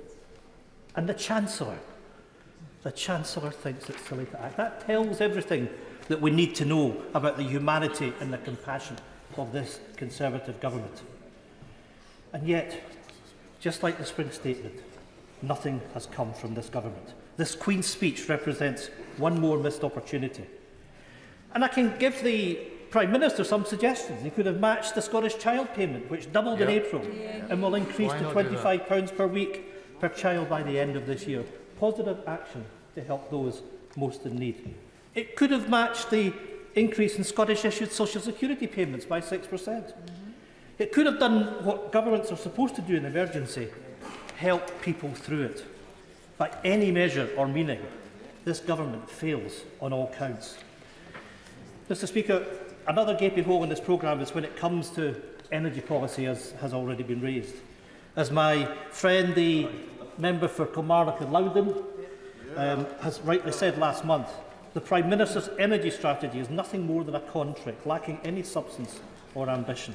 The lack of ambition to drive growth and green investment and forge the path to net zero, not to mention an industrial strategy to back it up, fails this and future generations. That lack of ambition won't help investment in renewables, and it won't help a just transition, and it certainly won't help consumers now or in the long term. And as for us in Scotland, a country so rich in energy potential, it is fleecing us of our green present and future. On that point. Mr Speaker, I thank the right honourable member for giving way. His constituency and my constituency border the Comedy Firth, which has the Nig fabrication yard where many of the mightiest platforms, oil production platforms in the North Sea were constructed. Would it not be a positive suggestion to Her Majesty's Government that we should power ahead with building floating offshore wind structures in the Highlands of Scotland, and that would help the Prime Minister and it would help us in Scotland as well? I'm very grateful for that intervention, and I agree 100% with what he said. In fact, he and I have been talking about that over the course of the recent months. There is fantastic potential for the Highlands, and not just for the Highlands, but for the whole of Scotland, to benefit from the industrial revolution that will come from the opportunities in green energy. And, Mr. Speaker, we need to make sure that we learn from the lessons of the past, that we are able to capture that supply chain. And if we go back to the 1970s, Nig was a thriving industrial base, thousands of jobs in that community supporting the oil industry. And I know that my honourable friend, like I, wants to see the Highlands and Islands being a thriving area where there's an industrial future for us. But yes, absolutely, we need the UK government to help us on that. And I look forward to, together with my honourable friend, having discussions with the government and exactly how we take that forward. I can see the Secretary of State for Scotland nodding, so perhaps we can discuss that over the coming days. Since the start of this year alone, we know that the UK government has profited by at least £1.7 billion from the revenues that have been brought in from North Sea oil. All that revenue from Scotland's resources, and still this UK government is refusing to match the Scottish government's £500 million Just Transition Fund to help ease resilience on fossil fuels. And still, Mr. Speaker, no commitment to carbon capture and storage in Scotland's North East. Not only is this with the Westminster government harming our planet, they are holding Scotland back. I am genuinely grateful for the right honourable gentleman for giving way, particularly on the Scottish cluster being so important to my constituency in Banff and Buchan. Would he agree that the UK government has thus far committed £41 million to that project, but that wasn't what I wanted to intervene on. What I wanted to intervene on was his mention of the £500 million Just Transition Fund for the North East of Scotland. Could he do what his colleagues from Kilmarnock, Loudon and Aberdeen South haven't been able to do thus far, and describe in detail what is that £500 million going to be spent on in the North East of Scotland? It's not being spent. Well, let me just say to the honourable gentleman that we've been shortchanged on not getting carbon capture and storage in Scotland. Twice now we've been promised it was coming. And we all know in Scotland that getting carbon capture and storage in the North East of Scotland with the Acorn project is absolutely instrumental in getting to net zero by 2045. It's absolutely instrumental in making sure that Grangemouth has a green chemical future. And there can be no more dithering, there can be no more delay. And the Acorn project must be greenlit, and it must be greenlit now. Now, I'll say to the honourable member that yes, we will spell out exactly the plan for that £500 million transition fund. And I'll say to him, I'll say to the House now, that we will take our responsibilities on these benches, and together with my friend from Kilmarnock and Loudon and my friend from Aberdeen South, we will be speaking more on our future energy potential for Scotland, because we will accept our responsibilities to deliver that energy strategy, to deliver that industrial policy which is lacking from those on the government front bench. And of course, bargain for more funding. They won't come. Mr. Speaker, I've concentrated on what the legislation in this Queen's Speech fails to do in terms of tackling the cost of living crisis and our green future. But what the legislation in this Queen's Speech does propose to enact is every bit as harmful. Because at the heart of the session's programmes, there's a twin track that needs to be challenged: an attack on devolution, an attack on human rights law. As the Prime Minister gets increasingly vulnerable and desperate, it is probably no surprise that he's reached back for the policy that got him the job in the first place: Brexit. The Brexit Freedoms Bill to repeal EU retained law and the other Brexit legislation in his Queen's Speech represent a race to the bottom on standards. The very idea that Westminster will be able to strike down devolved legislators' retained EU laws is the latest and only the latest in a long line of Tory power. I mean, the Prime Minister shakes his head, but that's the reality. We've seen it over the course of the last few years. The Scottish Parliament have the right to retain EU law because we have the opportunity and the right to find our way back into the European Union. And we won't be denied the right to retain EU law, and we won't be denied the right to an independent future in Europe. And the same applies to our human rights laws. The proposal by this UK government to rip up the Human Rights Act is one more example of a government that is prepared to force through legislation that is not only immoral, but internationally illegal. The attack on human rights legislation is all the more concerning given the context of the continuing failure to respond compassionately and comprehensively to the ongoing Ukrainian refugee crisis, not to mention the anti-refugee bill that was passed in the previous session. The agenda of this Westminster government couldn't be clearer. A hostile environment to devolution, to human rights law and to refugees. And that agenda continues apace in the Queen's speech. On that point, will he give way? I'll happily give way. I'm grateful to him for giving way.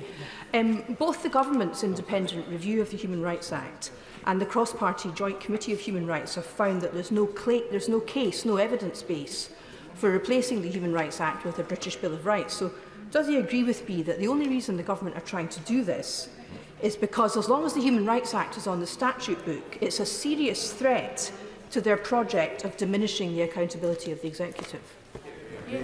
Absolutely. My honourable and learned friend is absolutely correct, and the public should be very afraid as to what this government's doing and the consequences of that, and to our hard-fought and hard-won human rights that have been built up over many decades. Mr. Speaker, I will.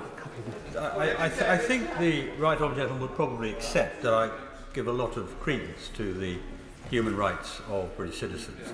But the primary argument I've seen with respect to the modification of the Human Rights Act is giving the government the ability to deport criminals, foreign criminals, who are being released from prison. This is an important right of a government, and surely that's worth having if nothing else. Well, I'm afraid that is a fig leaf, Mr. Speaker, for exactly what is going on, which is the attack on the rights that have been so hard fought and won over the course of the last few decades. All of this is the cost of living with Westminster, and it's exactly, Mr. Speaker, why Scotland wants out. So just as this, I'm going to have to make progress. So just as this Queen's speech seeks to, I hear Scotland doesn't want out. It doesn't want out. I've been watching. Yeah, and I really, I hope he rises to his feet at some point in the Queen's speech debate and tries to defend that. Because what I'll say to the honourable gentleman and I'll say to the Prime Minister is, we've got the mandate for an independence referendum. If he doesn't think that we're going to win it, let's bring it on and have the referendum. And I'll tell you what, you'll soon find that Scotland will vote for independence. So just as this Queen's speech seeks to entrench Brexit Britain, our Scottish Parliament will bring forward legislation to offer a very different future to our people. A positive and progressive future at the heart of Europe. And we're not seeking the Prime Minister's permission. The only permission that we need. We can see the Prime Minister just couldn't care less because he's sitting talking to his friends on the government front bench. That's the disdain. That's the disdain that we see for the people in Scotland from this government. They simply couldn't care less. So we're not seeking the Prime Minister's permission. The only permission we need, the only permission we will ever need, is the democratic permission of the Scottish people. And let's not forget that it's the people of Scotland who hold sovereignty. And you might want to listen to this, because let's not forget the legal opinion in the case of McCormick versus the Crown at the Court of Session in 1953, when Lord Cooper stated that the principle of the unlimited sovereignty of Parliament is a distinctly English principle that has no counterpart in Scottish constitution. It is, Mr. Speaker, unquestionably the right of those in Scotland to determine their own future. Those rights were enshrined in the claim of right that was so instrumental in delivering our devolved Parliament, and is the case today as we seek to exercise our rights in an independence referendum. Let me remind the words to the Prime Minister of Parnell, who used to sit on these very benches. No man has the right to fix the boundary of the march of a nation. No man has the right to say to his country, thus far shalt go and no further. Mr. Speaker, time and time again, the people of Scotland have spoken, and they want a choice. The choice to choose our own future. They spoke in the last Holyrood election, and they spoke again last Thursday. And the longer that Scottish democracy speaks, the louder it will get. If the Conservatives want to stand in the way, if they want to try and deny democracy, then they should well be warned. Democracy will sweep them away, just as their party was swept away last week. I now come to the Father of the House, Sir Peter Bottomley. Can I say to the parliamentary leader of the SNP, it's a delight to follow him. Sometimes it's more of a delight to precede him. Today, I might just remind him that the electorate don't always vote in the same numbers the same way. Between 2010 and 2015, the SNP vote went up. The SNP vote went up after they lost the referendum. By 2017, their vote had gone down by about 26%. I think it's worthwhile looking through his notes, some of which he gave us this afternoon, to check how the figures change, and they may change again. I won't at the moment. I'm only talking about his speech at the moment. I haven't started talking about mine, if that's all right. I think that nothing I can say need detain the Leader of the House, the Prime Minister or the Leader of the Opposition if they want to go off, because I know they've had hard days. But what I want to say is that I'm concerned about people's home lives. 2 small changes to park home owners will make a great deal of difference. In 2010, the then Housing Minister said there would be park home reform. We haven't had it. We need to change from RPI to CPI pitch fees. That could be incorporated in the next finance bill, and I hope that that will happen. Yeah. The second is the question of commissions. Why should those who are park home residents have to lose a significant part of the value of their home when they sell it? Yeah. Those 2 things can be changed quite simply. The second, probably by a handout bill. There are plenty of MPs who may come up in the ballot. I haven't come up in the ballot in 46 years, who take that forward. But the RPI-CPI one is one which government can do quite easily. In the notes to the Queen's speech, and I can thank the government for giving us copious notes on the proposals in the Queen's speech, we learned that the number of social tenants is about 4 million, and the number of leasehold tenants, private tenants, about 4 million, private ones, social, and leaseholders, about 4.6 million. And the fastest growing proportion of home occupation are leaseholders.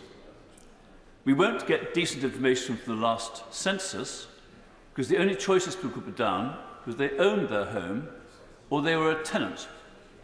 And when I asked people what a leaseholder should say, I wasn't given a clear answer. People think they own them. They might have said, I own them. They're wrong. If they put down a tenant, they might have thought, I'm not actually, I'm a leaseholder. Why the people who compiled that census question couldn't actually wake up to the fact there are 4.6 million households, actually probably about 6 million to be complete, but let's take the 4.6 million. Why do we have our Office of National Statistics and our Department of what's now levelling up, allowing a question which doesn't allow accurate answers and totals to be given? Then on leasehold, the Department of Housing, Levelling Up, over the years has commissioned the Law Commission to make reports on what would make life easier, fairer and cheaper. We haven't had that legislation put forward. There are words about how something will happen in this Parliament. We know that uncontroversial legislation often comes into the last expected year of a Parliament and often can be lost if the election comes early. Let's assume the election is likely to come in May 2024. Will those 4.6 million leaseholders still be left hanging on the chance of the legislation not getting through both Houses of Parliament when it's been proposed? I asked the government to try to make sure that they get that legislation ready for the next session and get it through early as a priority. I suspect they could start in the House of Lords and get it through the House of Commons fast, rather than having the controversial stuff starting here. I've spent about 15 years following others who are doing it for longer in trying to get justice for leaseholders. The number of crooks in the field, the number of exploiters, the number of heartless people, the sort of people who one could use parliamentary privilege on quite justifiably, need to be held back, and the ordinary people need to be brought forward. We heard in the debates on the Building Safety Bill how many people were stuck and how government eventually came round to making changes which are very welcome. On the fire safety defects, we know we have to find the problems, fix the problems, fund the problems, and then get the money back from those who haven't yet coughed up. I want to turn lastly, if I may, just to planning. Someone has started a petition, parliamentary petition number 611113, about banning development on farmland. That petition has been signed already in the last week by over 700 of my own constituents, let alone the many others. The person who wrote to me, who's not actually one of my constituents, said a migrating bird coming to the south coast might start thinking, I've got to the coast, I can rest. If you have a solid wall of housing between the south coast and the South Downs, you've got to go on miles more. That shouldn't be happening. And I put this particular plea through the Prime Minister to the Secretary of State for Levelling Up on the planning appeal, the appeal against the planning decision for a judicial review granted by the High Court in the last few days, where the Department for Levelling Up had one inspector who was about to approve the protection of the Goring Gap, Chatsmore Farm, between Goring and Ferring, one in Worthing, one in Arran District Council. That inspector was about to approve the protection of this area when a second inspector, much to everyone's surprise, allowed the building of over 400 homes on one of the very few agricultural fields between the South Downs and the coast on the west side of Worthing.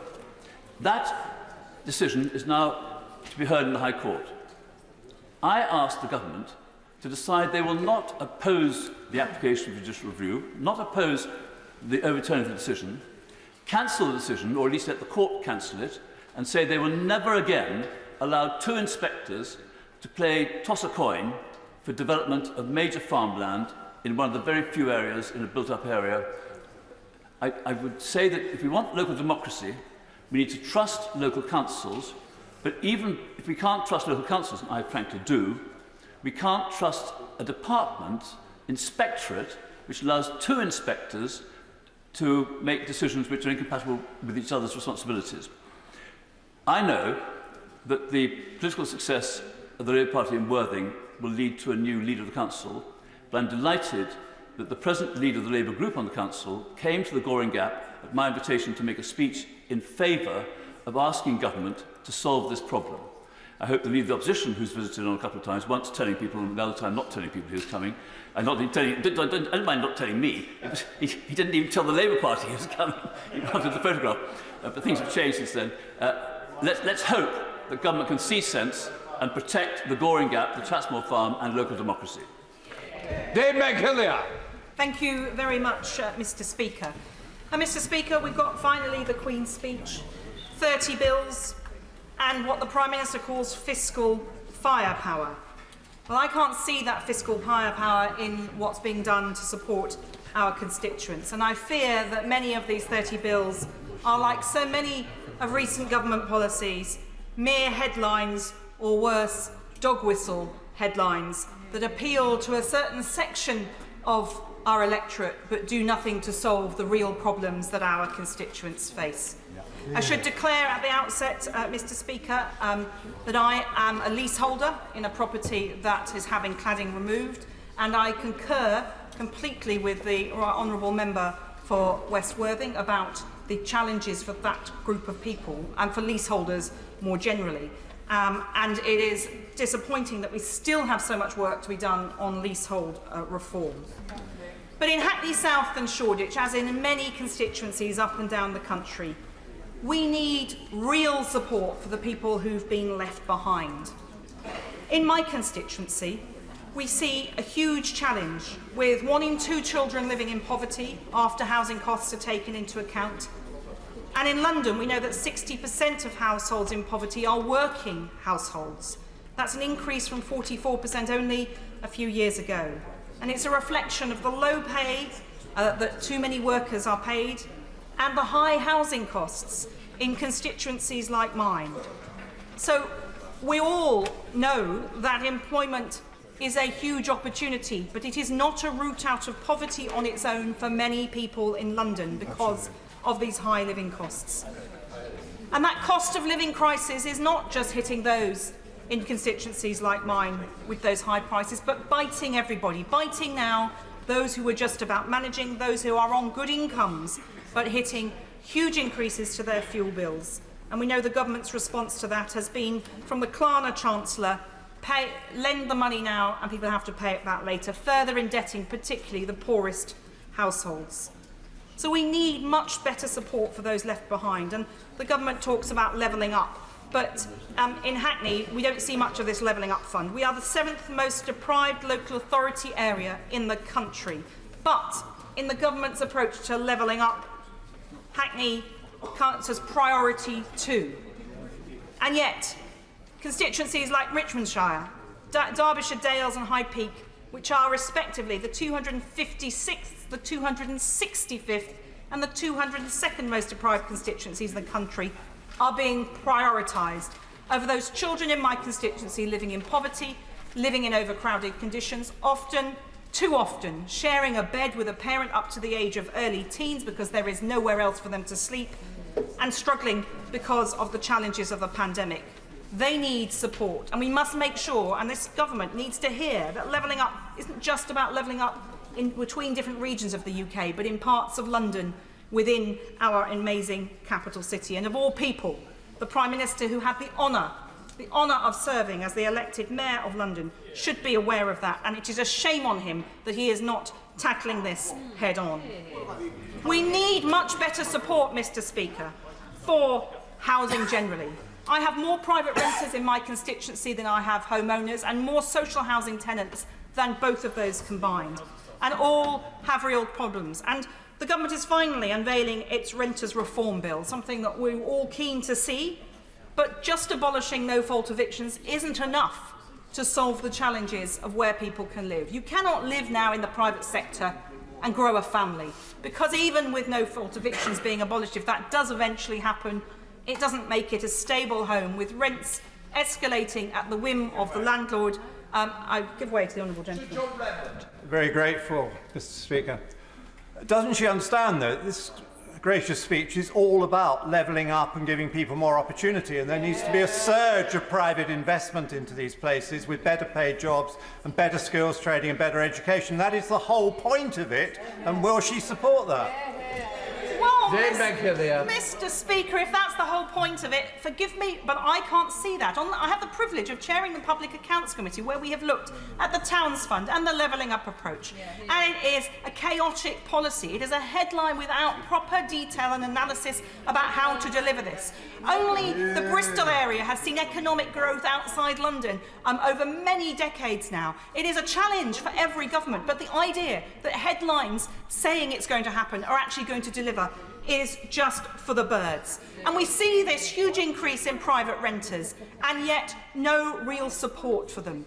Where is the security? If you cannot afford to buy your own home, and you cannot qualify for social rented housing, which in my constituency is in massively short supply in any case, with hundreds, thousands of families living in massively overcrowded conditions.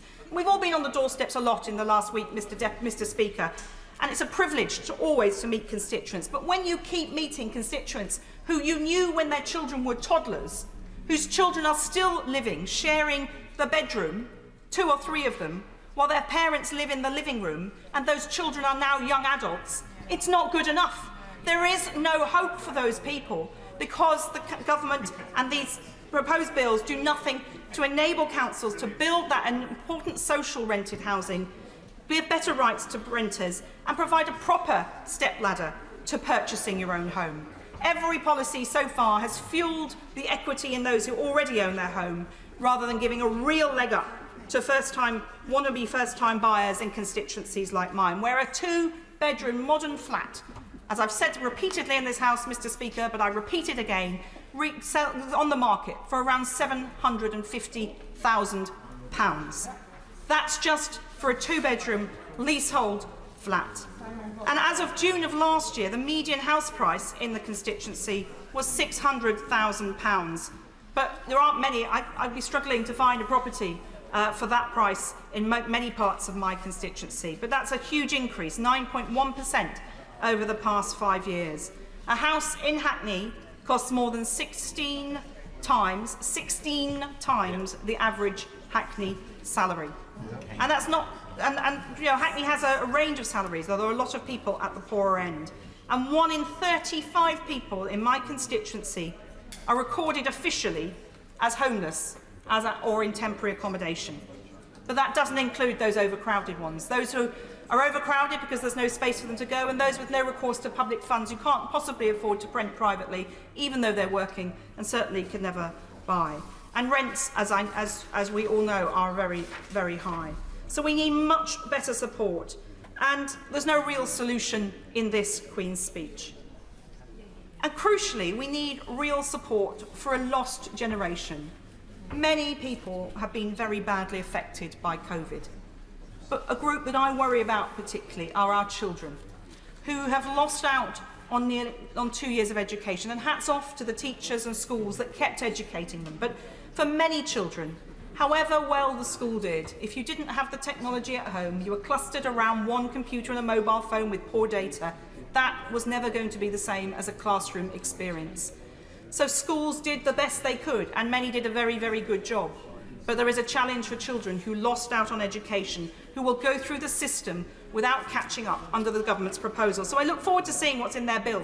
But realistically, and I've been talking to my schools about the cost of their energy bills as just one recent crisis. And the cost increase on their energy bills mean the choice between heating the school or losing a teacher. So having our children freeze in a classroom but being taught by a teacher, or a warm school where they can concentrate on learning but losing that crucial classroom teacher. That's the stark reality, and I'm happy to share with anybody in the government the figures from the schools that have provided it to me if we can work together for a solution on that. But the cost of catch-up is a cost that is absolutely vital we pay. It is taxpayers' money well spent to invest in the generation that will be the engine of our future, that will be the entrepreneurs. Because my constituency may be poor, but it has no poverty of aspiration. But unless we give those children the leg up now and the catch up now, they will not get the advantages that they should have. And we've seen the complete failure of the tutoring scheme, which my cross-party committee highlighted as a concern very early on. We said, where are these tutors that are going to go in and tutor? And of course, that contract has been axed. So we still need a lot of support. We're seeing children in years 7 and 8, according to teachers in my constituency, having to be taught how to do decent handwriting because they missed those crucial years at primary school. Pupils in years 7 and 8 losing out in some areas because the qualified teachers are focused on the exam years.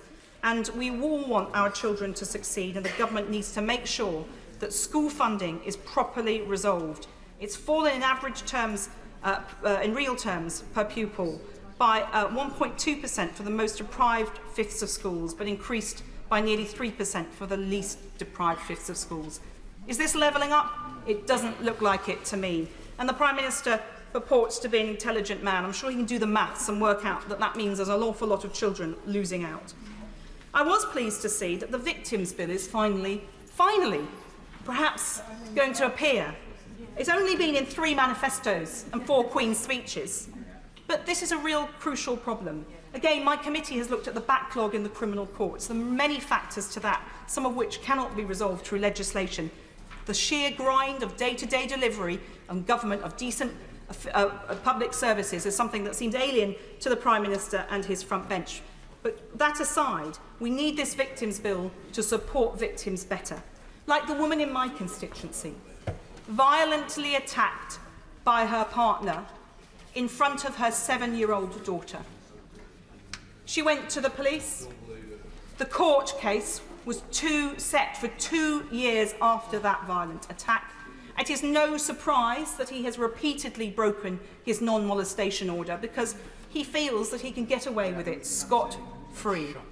And this is happening to victims up and down the country. And for those particularly in that kind of domestic abuse situation, she has said to me, I just want to move, I want a shot of this.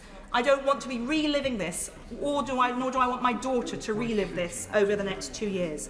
And if the Victims Bill is to mean anything in terms of domestic violence, it needs decent options on alternative housing for those who are victims, because that's so often the break that those people need, and they cannot get it. In my constituency, with such a shortage of housing, that is a huge and ongoing issue.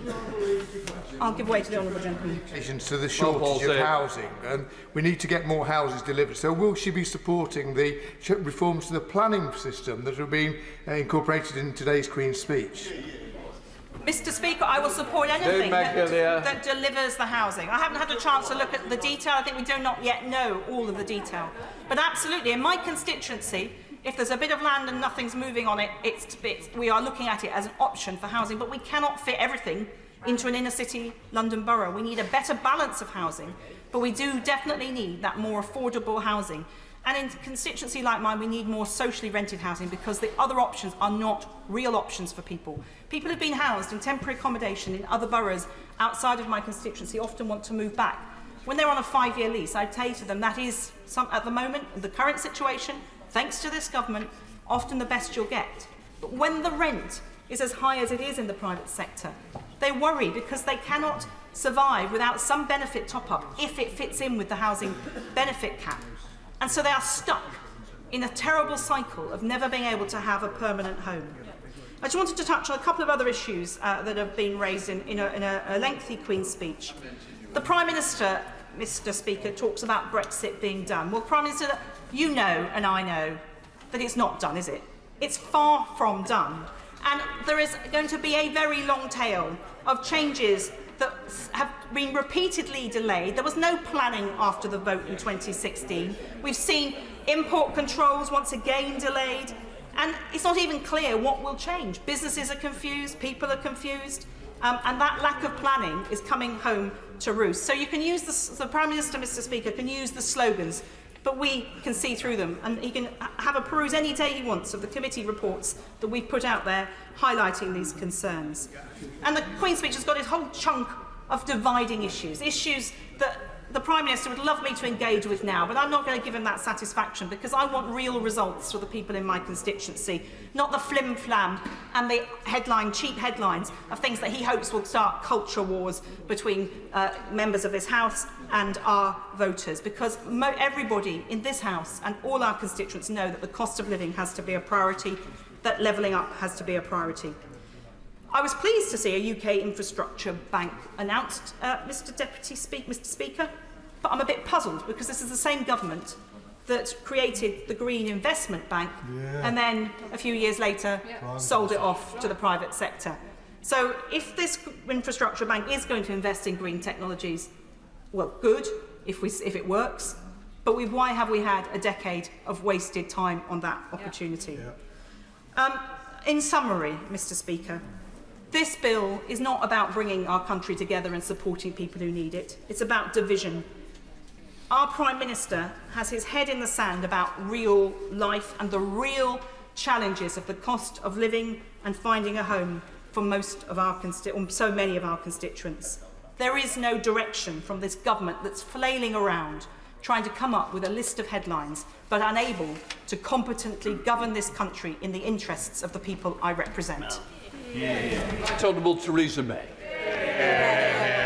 Thank you, Mr. Speaker, and I refer members to my entry in the Members' Register. It is indeed a privilege to be able to speak in this debate on the humble address in Her Majesty's Platinum Jubilee year. And as others have already spoken, everybody across this House, including myself, wishes Her Majesty all the very best and thanks her for her unstinting service and her exemplary devotion to duty.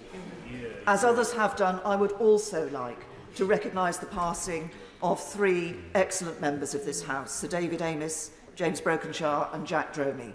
They all came into this House in order to make a difference, to improve people's lives, and they worked unstintingly to do just that.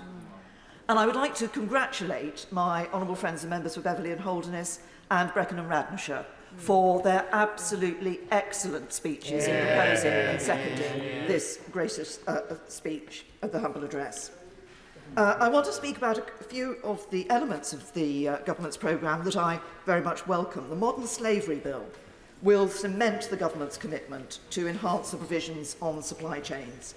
I understand the first element will be an extension of the requirements on supply chains to public procurement, to government departments. This is important. In 2019, as Prime Minister, I committed the government to use its power of public procurement to actually ensure that it was cleaning up supply chains and cracking down on modern slavery. I genuinely believe that dealing with supply chains is one of the key ways in which we can ensure that we eradicate modern slavery. Business has a huge role to play here, so does government. Section 54 was important in the Modern Slavery Act, but of course it doesn't actually require action other than putting something in an account, in your report and accounts, which might be to say that you've done nothing about modern slavery. So it is excellent that the government is now moving this forward and going to enhance this legislation. I think it could be transformative. I also want to welcome the Social Housing Regulation Bill. One of the clear messages that came from residents and survivors of the terrible tragedy that was the fire at Grenfell Tower was the concern that for not just months but for years, the voice of residents in social housing had not been heard, had not been listened to by those in authority who had responsibility to respond. This was something that we then discovered from consultation across the country was not unique to Grenfell Tower, but sadly there were too many occasions where those responsible for social housing were simply not listening to the points that their tenants were raising. So it is important that we enhance the ability of tenants to have their voice raised, enhance the regulation regime, and ensure that we can do something which is so important in this country, which is to raise the value for people of social housing. So the stigma is not attached to social housing and being in social housing. We're all one community. The type of housing we live in should be irrelevant to how we are treated. And important here also is the Renters Reform Bill. I note the briefing says that it will provide 4.4 million households with more secure and higher quality homes.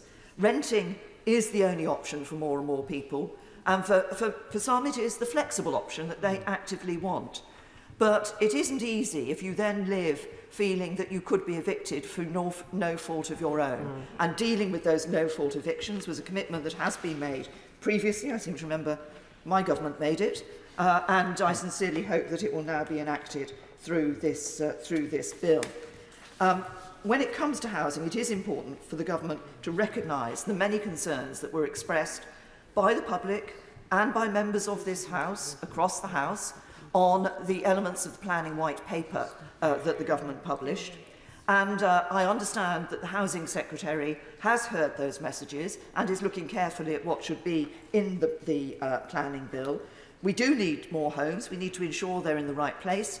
We need to ensure they're in designs that are actually in keeping with the community and the neighbourhood in which they are set. I believe the Housing Secretary is interested in these street votes, so that if in a street somebody wants to extend their house by 2 floors, they can have a vote in the street and the street will decide whether that's a sensible thing to do. Can I simply say to my right honourable friend, the Prime Minister and others on the front bench, that I think the government needs to be very careful about the potential unintended consequences of such a move. I can well imagine a situation in which somebody persuades their neighbours in the street to agree to sorts of development that might enhance the value of their houses, but actually has a negative impact on the wider community and the wider neighbourhood. Looking at the issues of planning, and this ties in with the energy bill and issues in relation to the energy bill, I do wish the government, hope that the government, I urge them to take the opportunity to move ahead in relation to building regulations, to ensure that we embrace now the standards that will be required for our reaching net zero. We are still seeing new homes being built with gas boilers, and those are going to be retrofitted in a few years' time. And so wouldn't it make more sense to actually make sure that the regulations ensure that we actually do take the moves now for net zero? But I welcome the energy bill, and there is much in there that will help us to move to net zero, and that is excellent. I also welcome the National Security Bill, which I expect will enhance our ability to deal with threats from hostile states. That is very important, it's increasingly necessary, and it is very timely. In relation to Northern Ireland, there is reference in the Queen's speech to the Legacy Bill. I think it is important, I've said it before in this House, that we reach a point where there is an ability to try to draw a line on the past, but that must be done sensitively in recognition of the sensitivities of all communities. I note there is no... I will give way to Mr. Speaker, thank you.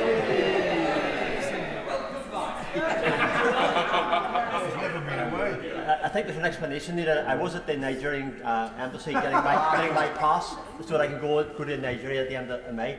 Can I ask the Honourable Lady, it's really important for my constituents, those who have lost loved ones.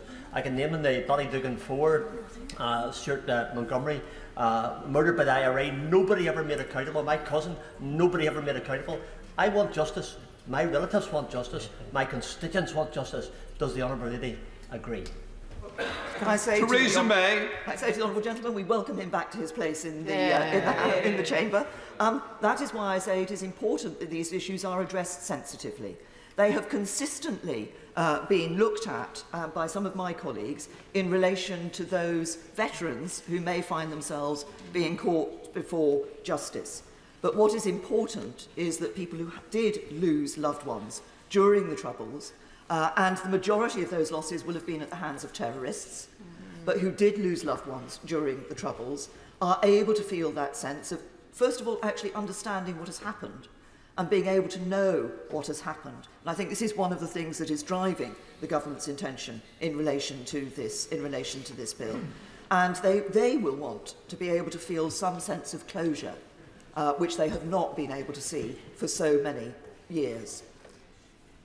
I note that there is no reference to what has been referred to in the papers as a bill in relation to, and I'm going to use the word, the Northern Ireland Protocol, and possibly to varying the terms of the treaty unilaterally.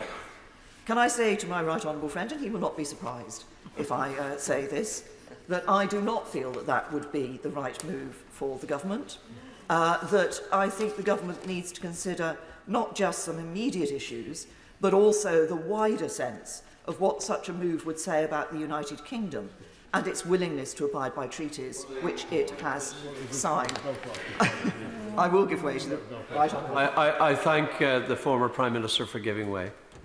Can I say to her, with great respect that I hold her in, that surely what is more important here is the Good Friday Belfast Agreement and the need to protect the political institutions.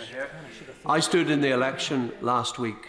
Not a single unionist member was returned to the Assembly that supports the protocol. There is no consensus for this. It needs to be dealt with. It is harming our economy. It is driving up the cost of living. It is undermining political stability in Northern Ireland. It threatens the Good Friday Agreement. It has to be dealt with.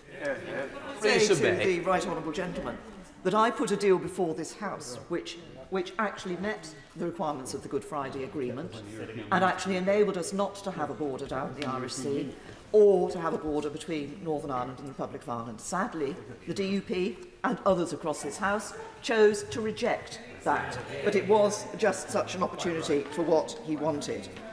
Can I say to my right honourable friend that I am deeply disappointed that we only see draft legislation on a new Mental Health Act. The process for a new Mental Health Act was started in 2017. I have said before, and I've said once before in debate on a previous Queen's speech, that I feared that we might not see a new Act until 2023. I now fear we might not see a new Act until 2024, and, given the proximity of potential general election, may not see a new Act in this Parliament at all. I have to say that I think those suffering from mental health deserve better from the government, and I would encourage action on introducing a new Mental Health Act. I'm also disappointed we don't have an employment bill, particularly to put through the policy of ensuring that tips that are left for waiters actually get paid to those individuals. It was a popular policy, and I would hope that the government will think again on putting it through. The final issue on which I'm disappointed is that we don't see a commitment to an independent public advocate. This was a 2017 manifesto commitment. I recognise my right honourable friend did not put it in the 2019 manifesto, but it was one of the key recommendations from the report I commissioned from Bishop James Jones. 33 years on from the Hillsborough disaster, I think it is time that we actually took action to provide much greater support for those families who lose loved ones in public disasters, and there have been other disasters since Hillsborough. I think it would be a very fitting legacy for those who sadly have lost their lives at Hillsborough and other disasters if we see that support being put in through an independent public advocate. And if I can just say to the front bench, the government doesn't need to do any work on it because the honourable member for Garston and Halewood actually has a bill that is written and which I'm sure she will be aiming to introduce in this House and which could be supported. Now, my final comment is underlying the government's programme is the desire to level up the economy and encourage high-wage, high-skill jobs. A country that works for everyone is about levelling up opportunity across the country. Yeah.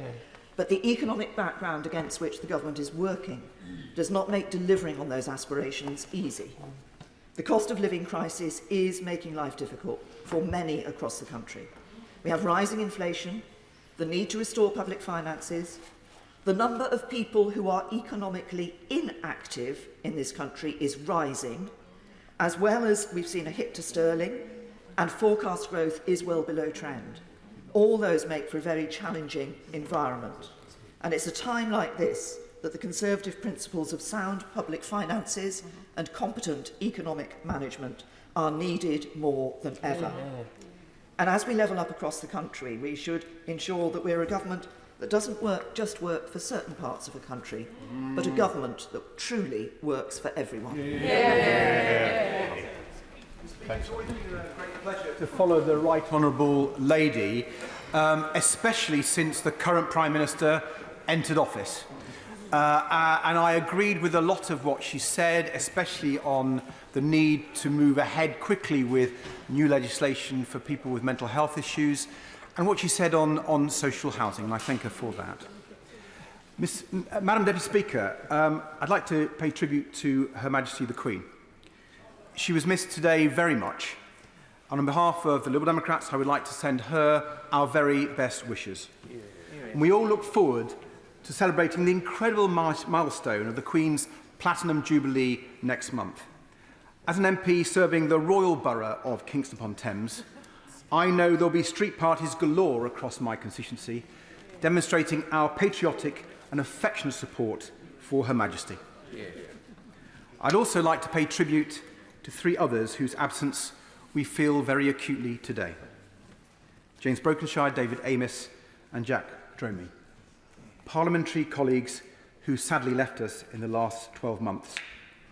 All three were MPs who command respect across the House. Respect for their seriousness of purpose and their collegiate way of working. They are all missed in every corner of this House. I must also compliment the honourable members for Beverley and Holderness and Brecon and Radshire for their speeches today. The member for Beverley and Holderness was a well-respected chair of the Education Select Committee when he described the then Education Secretary's reforms as ill-conceived and incoherent. You'll be relieved to hear that his speech was neither of those things. And in my opinion, he is neither an old duffer nor a young thruster, but far more valuable than either of those, a member with an independent mind, Whip's office dream. And his mention of a royal commission to deal with political wrongdoing has given me an interesting idea that I think we should take up with ministers. Now, Madam Deputy Speaker, we are all servants of the Crown, but the member for Brecon and Radnorshire has taken that further than most when she worked for the Prince of Wales as a researcher. I'm not sure if she was consulted by His Royal Highness for today's gracious speech, but her speech was an interesting insight into the complex relationships between Conservative MPs, and I thank her for that. Madam Deputy Speaker, this should have been a cost of living Queen's speech. Families and pensioners across the United Kingdom are facing the biggest squeeze on household budgets and living standards at any time during Her Majesty's whole long reign, going back to the 1950s. Yet the government's programme offered nothing. Now, there was a hint in the Prime Minister's speech, I don't know if you caught it. He said that there was going to be some measures brought forward by himself and the Chancellor in the next few days. Yet the press are reporting that the Treasury are saying they have no idea what the Prime Minister is referring to. So it would be wonderful if at least a minister from the front bench could enlighten the House, because our constituents need some help and there's nothing in this Queen's speech, when inflation is at 7% and rising. its highest rate in 30 years, predicted to get into double digits by the end of this year. And we've all heard from many constituents heart-rending stories about the sacrifices they are making just to try to make ends meet because of inflation. Parents going without meals to make sure there's enough food for their children. Pensioners huddled in only one room to keep their heating bills down. Families who've seen energy bills soar by £700 already and are now told to expect another £800 rise in the autumn. People desperately need more help from the government. But what have they received instead, Madam Deputy Speaker? Tax rises, broken election promises on pension rises, and wages rising far slower than inflation. Madam Deputy Speaker, the government's unfair tax rises could not have come at a worst possible time. And the government's rise in national insurance contributions, coupled with the freezing of income tax thresholds that they like us to forget, together they are hitting the low-paid really hard. What everyone really needs is an emergency tax cut. And that's why Liberal Democrats want an immediate cut in VAT. Our VAT cut idea would help everyone, would help small businesses and high streets, and would cut inflation. Yet by failing to cut VAT, and by choosing to make the cost of living emergency worse, this government has confirmed people's deep fears that they are government that just doesn't care. Given the increase which is now reported in Treasury receipts due to inflation and due to the increased VAT receipts, does he not think it would be appropriate for the government to take that action? But does he also recognise that in doing so, VAT reductions could not apply in Northern Ireland, and people in Northern Ireland could not benefit from it because of the Northern Ireland Protocol? Well, I hope the government will find a way of working with politicians in Northern Ireland to help people who are struggling. But he's absolutely right about the VAT point, Madam Deputy Speaker. The chance of getting £9 billion extra in VAT this receipts, over the prediction in the budget, £38 billion. And yet they say they can't afford a VAT cut. It's clearly nonsense. And at the local elections last week, people across the country rose up to say enough is enough.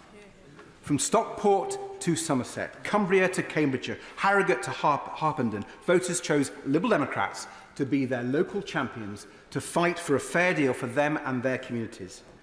And for Liberal Democrats, that fair deal must start with real action to tackle soaring energy bills and rising food prices. And not just a VAT cut. We want to increase and extend the Warm Homes discount to help over 7 million people with their heating bills. And increase the winter fuel allowance to help pensioners betrayed by the Conservatives breaking their election promise on the pensions triple lock.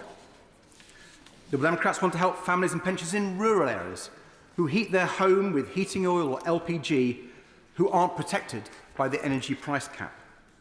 We will pay for this with a windfall tax on the super profits of the oil and gas companies. Only last week, we learned that BP and Shell are now raking in £1 billion in profit between them every single week from the same soaring gas and petrol prices that are making families suffer so much. Surely even this government can see in this economic crisis we need to cut taxes for families by asking these corporate giants to pay a little bit more. This government is failing so many groups. There's nothing to back British farmers, for example, who are at once some of the hardest hit victims of the cost of living crisis and yet crucial to solving food inflation for the rest of us. Yet instead of backing our farmers and our rural communities, the government is adding to their pain, selling them down the river with trade deals that allow low welfare foreign imports to undercut responsible British farmers, and cutting the payments farmers rely on, costing some of them up to half of their entire income. Quite simply, that risks driving many small farmers out of business altogether. In the southwest alone, farmers will lose almost £1 billion by the end of 2027 as a result of these Conservative policies. Madam Deputy Speaker, this government's programme not only fails to help people with the cost of living emergency, it also fails to address the crisis in our NHS and care services. Take our ambulance services. Many are in crisis. Resources have been slashed, and paramedics and handlers are not being given the support they need. In the South-West, if you're a stroke victim, you now have to wait almost 2 hours for an ambulance. That is a terrifying statistic.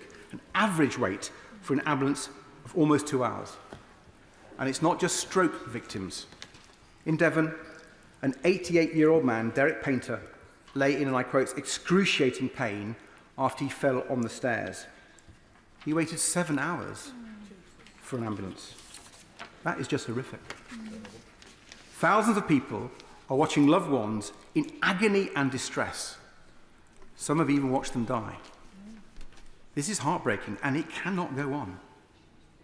Can ministers, can the Prime Minister look these families in the eye in such distressing circumstances and tell them they've got a grip on this health crisis? And it doesn't just stop at the ambulance crisis. Over years now, this government has allowed our NHS to spiral out of control. Local health services are at breaking point following the Conservative government's broken promises to recruit more GPs. People are struggling to get appointments, and GPs are under more pressure than ever. And then there's the ticking time bomb of NHS dentistry, or the lack of it, forcing people to shell out hundreds, if not thousands, of pounds for private work because they cannot get to see an NHS dentist. There was nothing in the Queen's speech to tackle these health crises, and nothing for the social care crisis either. Last year, the government promised to reform social care, but all we got instead was an unfair tax hike. More than 1 million people are missing out on the care they need right now, and still the government is doing nothing to help. Nor is it doing anything to support the millions of unpaid family carers who are making big sacrifices to look after their families, their loved ones. They're already facing serious financial hardship. That was before the cost of living crisis struck. And they're now being pushed to breaking point. And they were, once again, forgotten in the Queen's speech.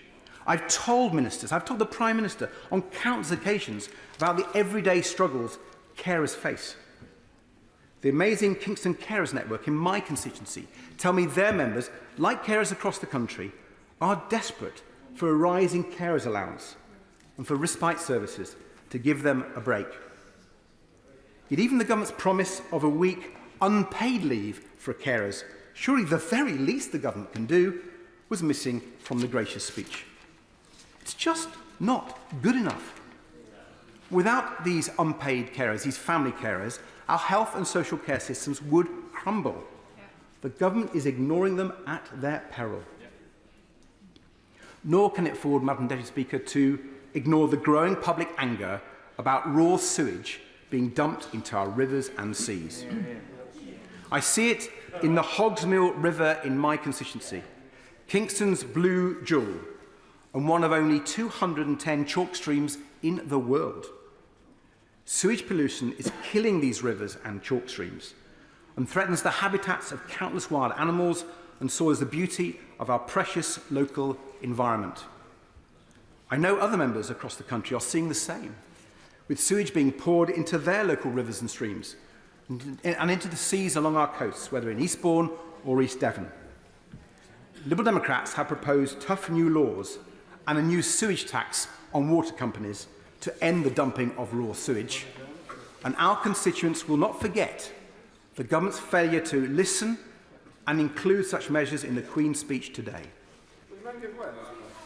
I'm happy to. I'm very pleased he's raised the issue of sewage in our rivers and pollution. Does he not think the solution is to take all of our water companies back into public ownership and stop pouring millions of pounds of our water costs into the profits of the private sector, often in overseas locations? I have to say I disagree with the honourable gentleman. I want a sewage tax. I want punitive laws, regulations on these companies who've been getting away with it. That is a way for much quicker progress. We can't wait any longer. We need clean rivers. We need clean seas. Finally, Madam Deputy Speaker, This Queen's speech comes not only at a challenging time for the UK domestically, it comes at a dark moment for us and for our allies, as Putin's brutal invasion of Ukraine continues. I am proud of how we, on all sides of the House, have stood united in our resolve to support President Zelensky and the brave Ukrainians, fighting for the same fundamental values which we treasure so deeply, liberty and democracy. But we need to do more and send clear, strong signals. Here, in this regard, I'm afraid that one thing in this address was conspicuous by its absence: a decision to reverse this government's cut to our armed forces, a cut of 10,000 troops. That cut is a deeply misguided policy at this perilous moment. Our national security has to be a priority. I urge the government to reverse this decision immediately and demonstrate to our NATO allies Britain's determination to stand up to aggression now and in the future. Thank you. I now call to make her maiden speech, Anna Firth. Deputy Speaker, thank you for giving me the opportunity to make my maiden speech. It's a privilege to follow the Right Honourable Member for Kingston and Surbiton. I hope the eloquence with which he makes his speech is infectious. It's a pleasure and a privilege to have spoken in the same debate as the Father of the House, my right honourable friend, the member for Worthing West. He's sadly not here, but I had hoped to tell him he sets a fine example, and I'm looking forward to addressing this place in 2070. Madam Deputy Speaker, it's the honour of my life to be the first MP to be elected for the new city of Southend. Yet I will never forget that the circumstances that have brought me here are truly horrific. Sir David was and remains a legend across the whole of Essex. An outstanding MP for Basildon for 14 years, and for Southend West for a further 24. Quite simply, Sir David embodied all that is good about our parliamentary democracy. He had a gift for building bridges across this house. And I think that everybody here misses his decency, his kindness, his smile, and his wicked sense of humour. Here in Westminster, it's already obvious to me how easily you could become disconnected from normal life and from the constituents we serve. Yet in nearly 40 years as an MP, that never happened to Sir David. He always remained absolutely dedicated to the people he represented. From his successful private member's bill on fuel poverty, still relevant today, to eliminating cruel tethering, Sir David championed causes close to his residents' hearts. Animal welfare, the incredible Music Man project, endometriosis, and, of course, making Southend a city.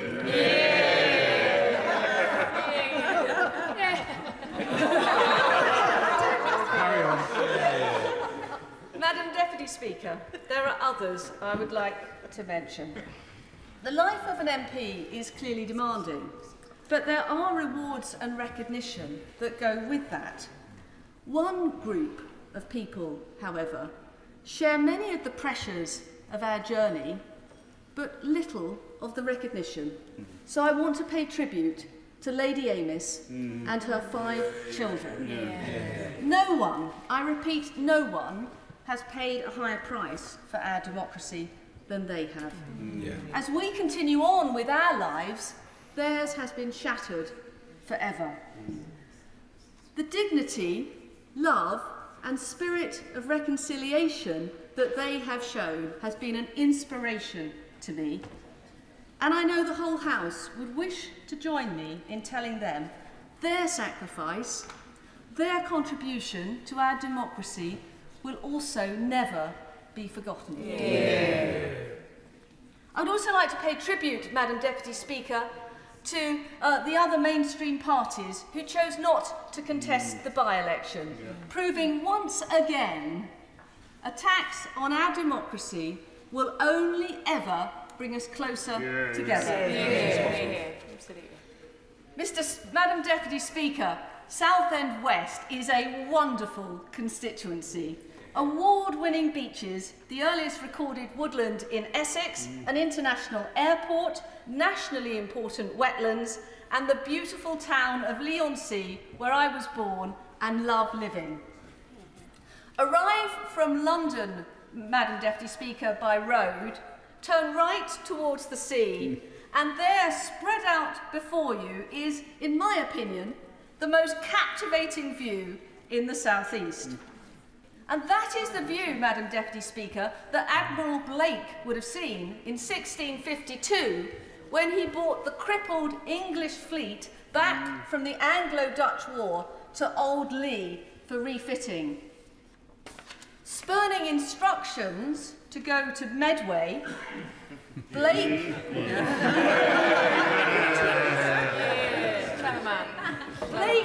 knew then, Madam Deputy Speaker, what we all know now. The only way is Essex. 2 months later, Blake left Old Leigh with the biggest and the best equipped fleet the nation had ever set to sea. But there's much more. Mr. Speaker, delicious shellfish and cockles are still fished daily in my constituency, and our picturesque high streets sport a wealth of independent businesses, including the internationally renowned Rozzie's ice cream and the best fried donuts in the country. So it's no wonder, Madam Deputy Speaker, that the Times recently announced Leigh-on-Sea as one of the best places to live in the country, proclaiming it fresh air and funkiness in buckets and spades. Madam Deputy Speaker, we also have a very proud tradition of sea bathing in Southend West. Indeed, we have the largest collection of historic swimwear in the country. Changing facilities, however, have always been controversial. Historic reports from the 1900s detail men not queuing for bathing machines, choosing instead to rummage around in Macintoshes to get changed. Men who performed this indecent act were fined 5 shillings, with the last man prosecuted in the 1950s. In court, he was told, surely, it's time to give it up, but purportedly replied to the judge, if he didn't mind, he would stick it out for a little longer.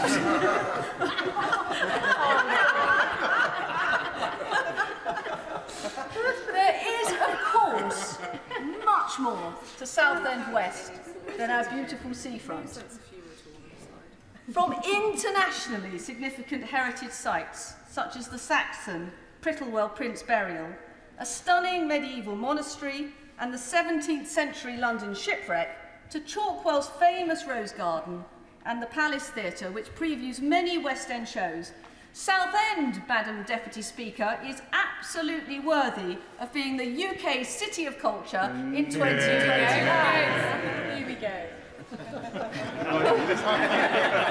Exactly. You may think the calls for Southend to be a city have finished. I can tell you they've only just begun. Absolutely. But what makes Southend truly special, Madam Deputy Speaker, are its people. Positive, talented, hard-working and entrepreneurial. And I'm so proud to represent them. Give a Southender a lemon, Madam Deputy Speaker, and you will not just get lemonade, you will get limoncello. Because Southend West is home to Tapped, an international cocktail success story started in the founder's kitchen around lockdown. Madam Deputy Speaker, as a Conservative, I believe in equality of opportunity. After wartime service, my grandfather worked for Southend General Post Office for over 25 years. My grandmother was a dinner lady. Above all, they valued education. My mother, Dr. Margaret Garrett, went to Westcliff High School for girls. And that was the making of my mother and of my family. And I'm delighted, Madam Deputy Speaker, that they are here today, including my wonderful husband, Edward, and my son, Piers. But that's why championing Southend West's great schools is so important to me, including our world-beating grammar schools. And it's also why I welcome this Queen's speech with its commitment to turbocharging school standards, school attendance, a register to make sure we don't have invisible children in the system, and greater safeguarding, and also fairer funding. Ensuring that every child in our country receives a quality education is the only way to achieve true equality of opportunity for all. But that must apply to healthcare too, which is why I also welcome this government's commitment to the NHS. Every 45 minutes, a man dies of prostate cancer in this country, including my own father 18 months ago. His treatment by the NHS was exemplary. But there are now new and better ways of treating prostate cancer, particularly earlier screening. And that's why I will be a loud voice for the brilliant Southend charity Prost8 and its groundbreaking work in this area. So, to conclude, Madam Deputy Speaker, as Disraeli once said, you could not have a softer climate nor sunnier skies than at Southend. I cannot hope to replace my predecessor, but I can promise to work hard every day to make the new City of Southend a beacon of enterprise, unity, kindness and opportunity.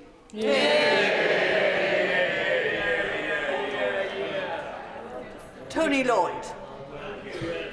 Madam Deputy Speaker, and can I say what a delight it is to follow the Honourable Lady for Southend West in her maiden speech.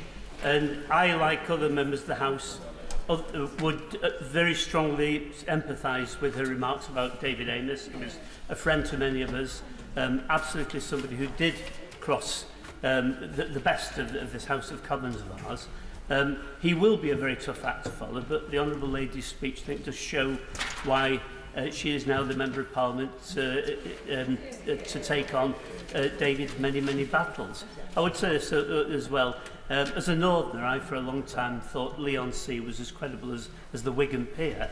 But I can well empathise and sympathise with the visions of those be-mat-wearing people changing on the beach, because this would happen in the rather cooler climes of Blackpool and Southport in the north of England. But may I wish the Honourable Lady every success in the role she's established. Madam Deputy Speaker, the Queen's speech was, for I think many of us, a tale of almost of two countries. A vision that the Prime Minister would seek to set out of a country going forward, but the reality for many of our constituents of a country, frankly, this is in reverse gear. My constituents over the course of this election and other areas where I was able to knock on doors tell me that they are actually, in many cases, frightened. They're frightened like one of my constituents whose husband had to wait 7 hours for an ambulance, like my constituents who are on waiting lists, which seem to grow and not get shorter, and who are frightened about their health, frightened even about the possibility of early death while they're on those waiting lists. My constituents in school are concerned about their futures because they can't see the high-quality education that is there in the brochure but isn't being delivered in the ground because of underfunding. Not lack of good teachers, but lack of enough teachers and investment in our education. But my constituents at the moment are particularly frightened, I think, about issues like housing.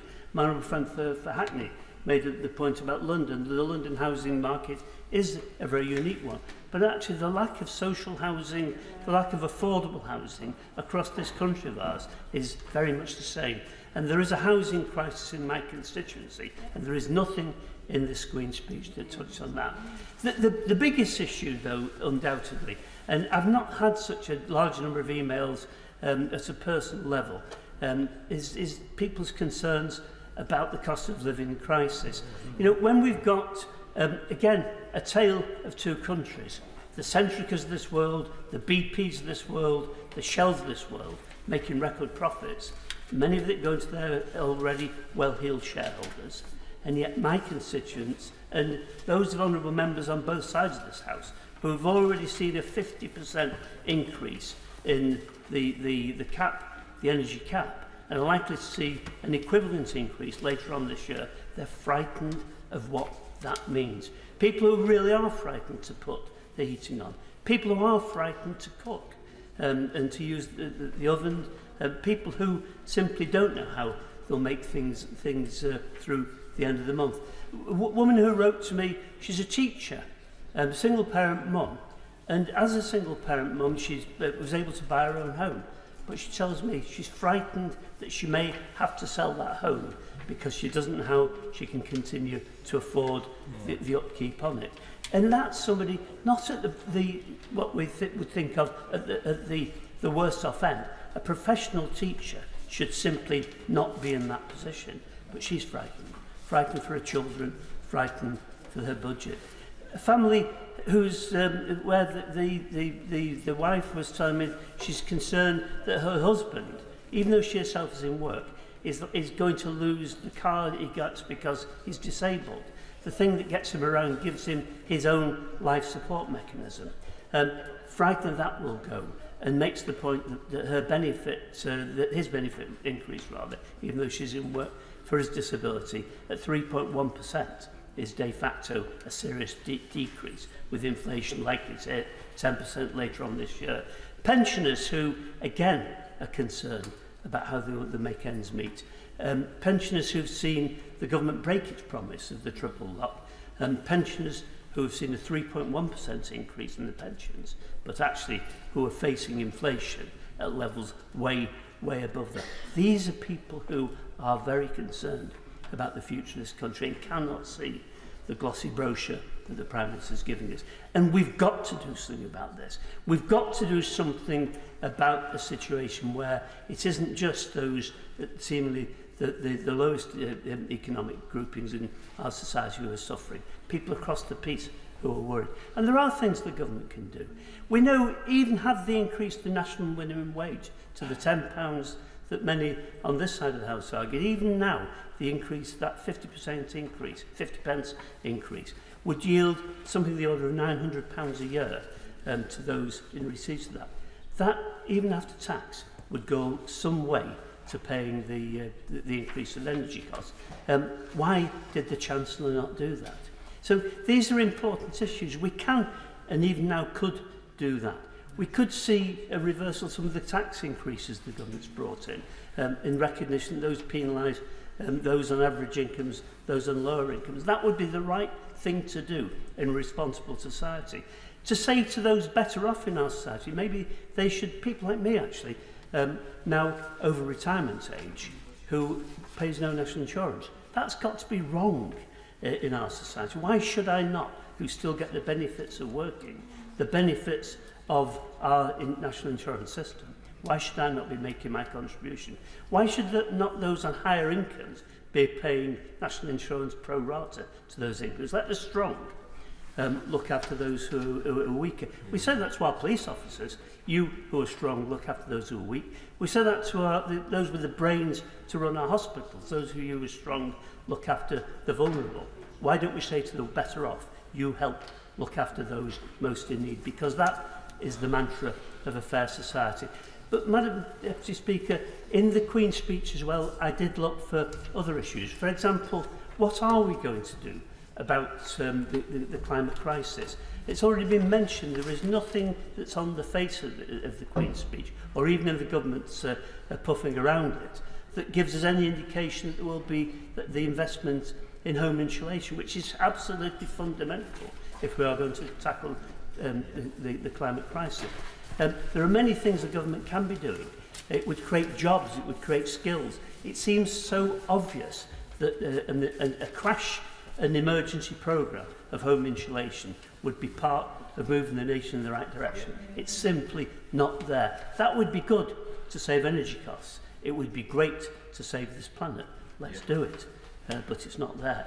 Madam Deputy Speaker, there are many other things that could go, but I do want, if I may, to turn to the situation in Northern Ireland. Now, I'll say to my friends from Northern Ireland, both here and elsewhere, Northern Ireland now is in a political crisis, we know that. Yeah. But you know, I spent part of my own time when the Stormont Assembly was not meeting, talking to many different people about the needs for constructive and effective executive in the north of Ireland, because the needs of the people of Northern Ireland are very similar to the needs of my constituents. It's an underfunded and badly structured health system. It's the absolute reality that the cost of living crisis is hurting people.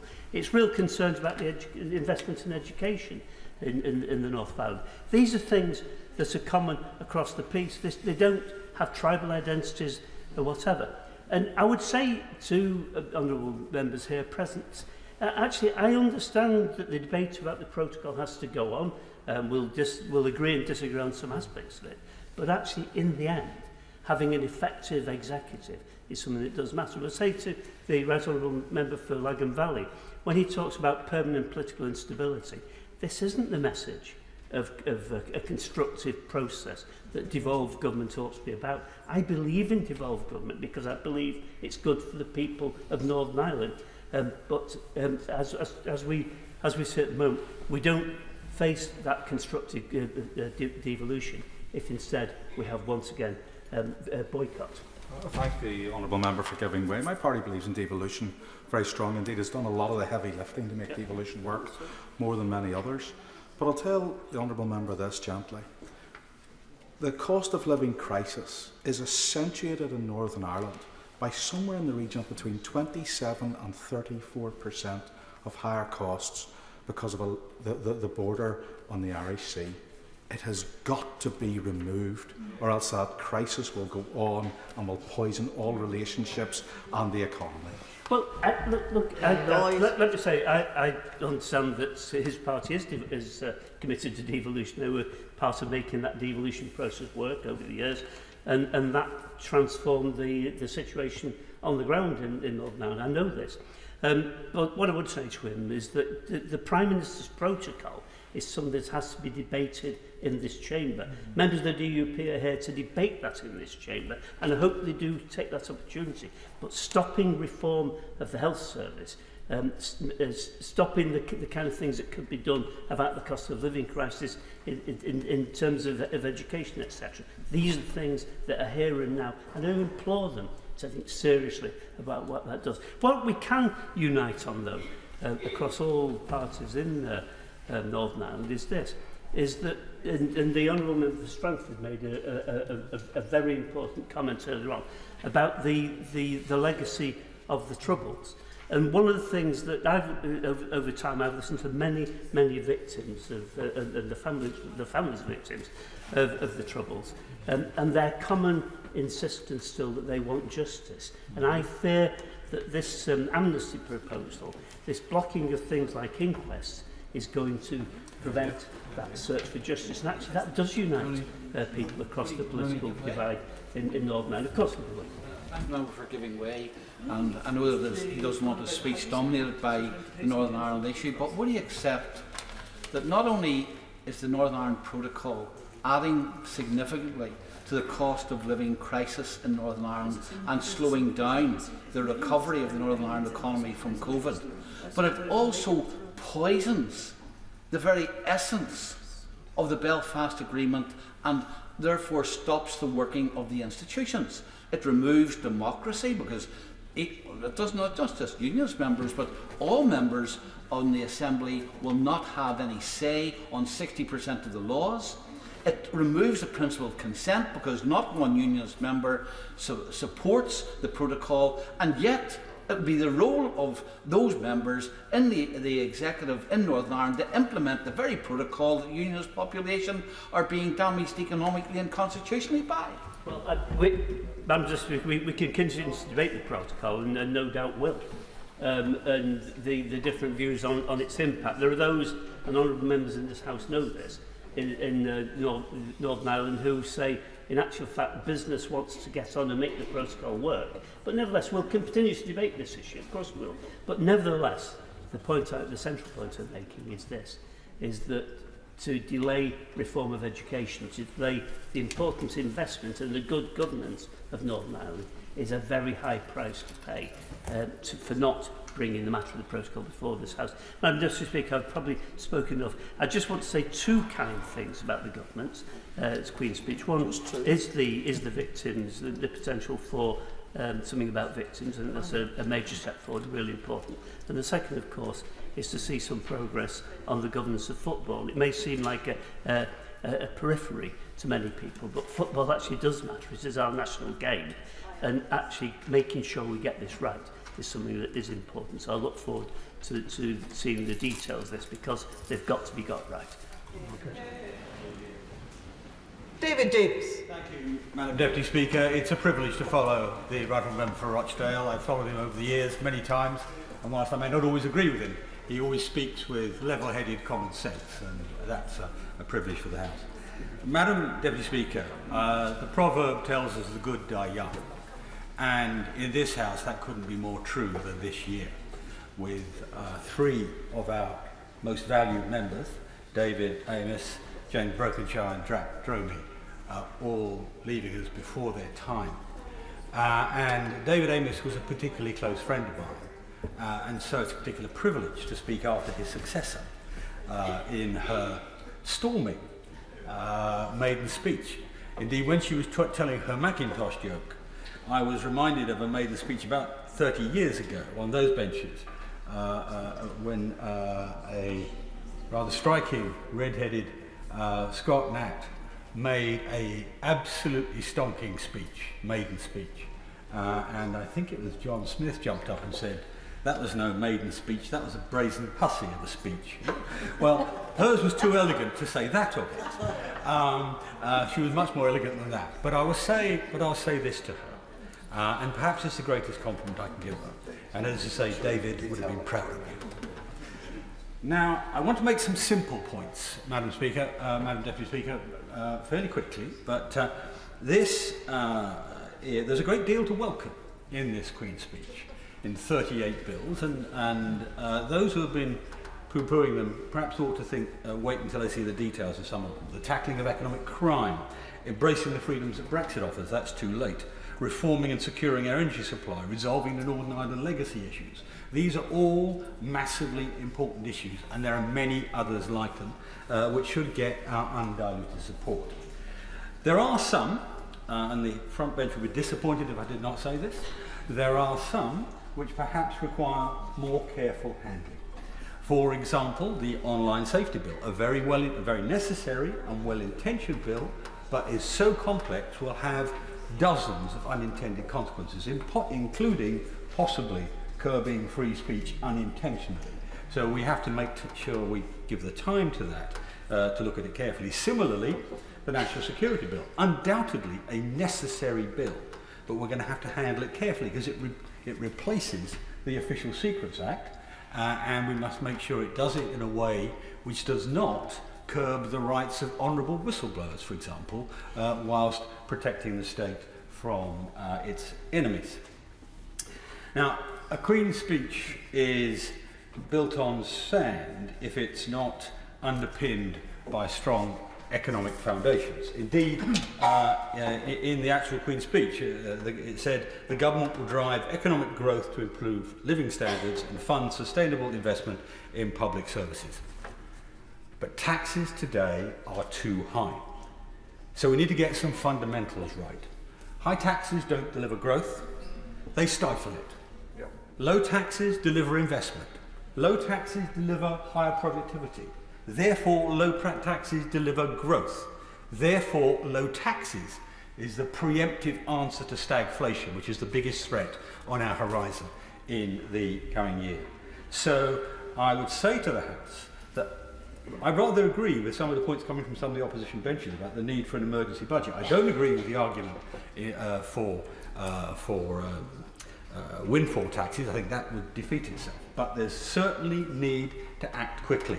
And the Prime Minister, I think, used the phrase deploying our fiscal firepower. Well, we need to deploy our fiscal firepower now, when our constituents need it, not after they've already suffered the increases in prices they face now and the more that they'll face in the latter part of the year. Now, this is a good Queen's speech. I will give way to me. And he's absolutely right that lower taxes now put money in the people's pockets to allow them to spend on the kind of things that they are finding it difficult to spend on at present. But is he worried that there seems to be this attitude using the firepower in a couple of years' time coming up to the election will be seen as cynical rather than dealing with the issues now which are hurting people and hurting them badly? Exactly right. It's quite plain. If we increase, for example, national insurance for a large part of the population, and that increases their suffering in not being able to eat and heat the house at the same time, and then 1 year before an election we drop the income tax, I'm afraid in the working men's clubs of Yorkshire, that would be seen as a cynical deployment of the state power. And I suspect the same in Belfast, and I suspect the same in the rest of Northern Ireland, where, as we've heard already, it's a bigger problem even than in the rest of the United Kingdom. So, yes, absolutely, that's right, and that's why we should give the people their money back now. My right honourable friend, I'll give way to him. I was about to quote him. Would my right honourable friend agree that as there's going to be a big windfall element in extra North Sea oil and gas taxation, which already has a double corporation tax windfall element, and a big increase in VAT on domestic heating, and a big increase in tax on pump diesel and pump petrol, at least that money should be given back by other tax cuts? My right honourable friend is right. I mean, in fact, so much so. He has been the icebreaker in this argument. I refer to it as the Redwood argument. We have record tax collections this year, record tax collections because of fiscal drag and a variety of other reasons, underestimates by the Treasury, and that's the money we should give back to the people. We don't need to balance the budgets twice over, we need to get that right.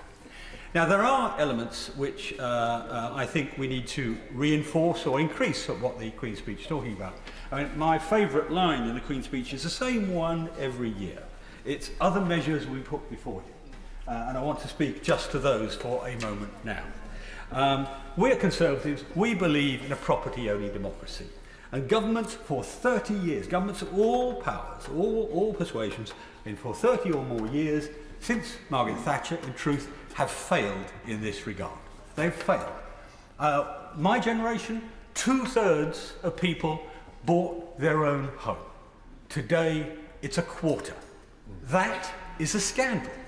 And it's, of course, I approve of the Prime Minister talking about the right to buy for housing associations. I should do. I first came up with the policy in 2002, and it was my responsibility. And we still haven't done it. But that won't solve the problem. We're 1 million houses short, at least, in a period in which we've had 7 million people increase in population.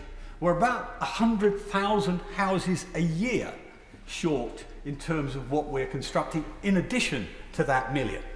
So what we need to do is to find a way which doesn't hit what people call the NIMBY problem, but which is people talking about their own environment and protecting their own environment in objective things. You need to find a way around that, and I think we need to look very hard, as was done before in the 20s, at garden villages and garden towns, and using the increased wealth created by them to actually pay for the resources, the community centres, the surgeries, the schools, the roads, the Wi-Fi. That is necessary. And there'll be plenty of added value to make the farmers rich at the same time. So it will be politically not straightforward, but an easier policy than we might think. We're also believers in social mobility. I think the whole House are believers in social mobility. We used to be the best in the developed world. Used to be. Now we're amongst the worst in the developed world. Now, when inequality is greater, social mobility is more important. Indeed, it's the only real moral argument for an unequal society. And that is that everybody has an opportunity. Everybody has a chance to take part. And so in the last 20 years or so, top 1% of the population have roughly trebled their income, whereas the median is roughly flatlined. So there's a stronger argument for social mobility today than ever before. The best mechanism in social mobility is the education system. And there's some very good proposals in the education bill in this Queen's speech. But adding the academy system will help at the margin, but it won't solve the problem. It hasn't solved it for the last 20 years, and it won't solve it now. The great scandal is that half of children from free school meals families, are failed by the education system by the time they're 11. They can't meet the English or mathematical requirements to make progress in education. Their lives are effectively over in terms of social mobility at that point. We need to take a grip of that. That means re-engineering the classroom. It means helping our brilliant teachers with more artificial intelligence, more software support, more augmentation. The technology is there now. It exists now, it's proven, it's available. I hope the House won't laugh too much when I said I went to see it demonstrated at Eton, of all places, where it was brilliant at bringing on the weakest children. I give way. Very grateful to my honourable friend for giving way. Would you recognise, though, in terms of educational attainment, if a child's hungry, because many of our children are hungry because they're living in poverty, it's not going to help them? Yeah, I agree entirely. I have arguments I'm not going to deploy today on universal credit and so on, which relate directly to that. But one of the outcomes, for example, of having a technologically augmented teaching and assessment system is the teacher knows in days if the child has got a problem which it didn't have before. If suddenly its education performance starts, let's say because the parents separate, or there's trouble at home, or it's going hungry, or whatever it may be. So she's right. I agree with the basic premise, but this will help even with that if we do it. And I want to see us do that and deal with that scandal. The other area, the last area I want to speak about very briefly, is the fundamental question of healthcare. We all of us support the National Health Service. We all of us no doubt applauded the brilliant staff and the doctors and nurses who did a fantastic job. But we tell ourselves over and over again that we have the best healthcare system in the world. And it's not true. It is simply not true. We have those committed doctors, and we are now spending more than the OECD average on healthcare. More than the OECD average. But we are not delivering more than the OECD average. Whether it's survival rates in all the different categories of cancer care, or whether it's coronaries or strokes or diabetes or whatever, we are not doing as good a job as we should for the money and the work and the skill and the commitment that goes into it. So my argument here is that we should look at the other countries that are doing better than us, whether it's Germany or France or Estonia or Austria or Sweden or Canada or Australia, have different systems. They're all free at the point of delivery. All free. I mean, I've been a beneficiary of the Canadian system, and it's an insurance-based system, but it's free at the point of delivery, and it's supported by the state if you can't afford it. And it works better than our system. And I think we need to look at those other systems and learn from them, and stay with the fundamental principles of the health service, but actually learn and improve what we have. I'm just about to sit down, so she'll forgive me. So we need to rebuild ourselves. We on this side need to rebuild ourselves as a party of low taxes, as a party of and for homeowners, as a party of aspiration and opportunity and security. It's time for a new model conservatism, fit for a new Britain in a new world. Sir Geoffrey Donaldson.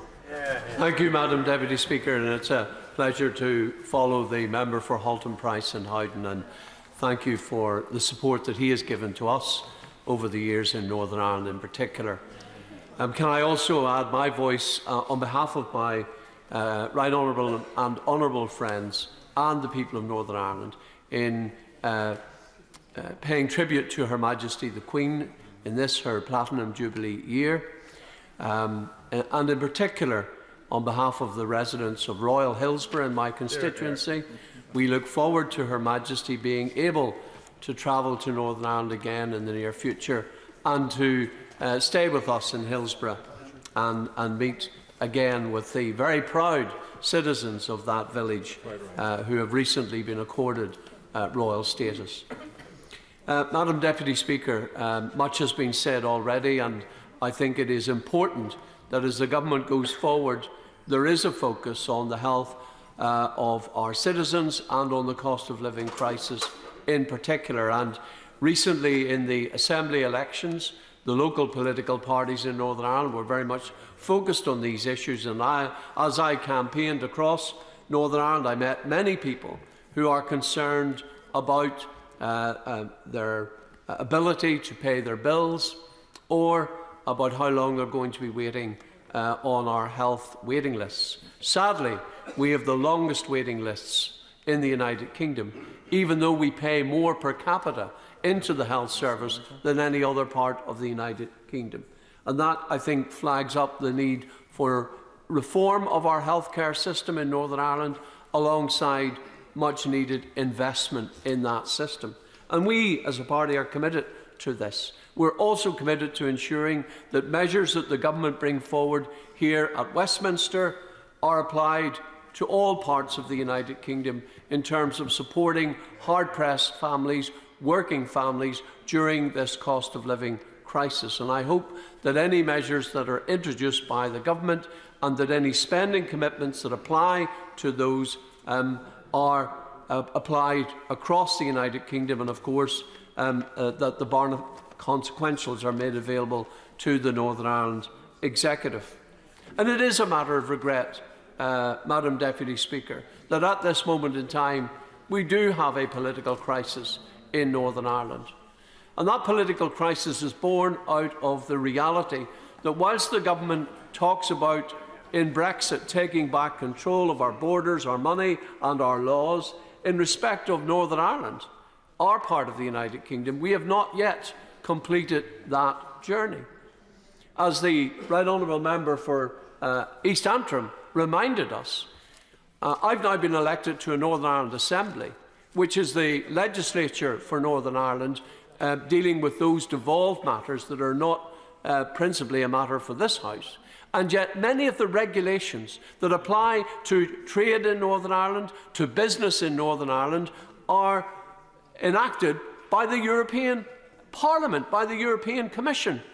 And no, not a single citizen of Northern Ireland, not a single elected representative in Northern Ireland has any say in how those regulations are drawn up. So we haven't entirely taken back control of our laws.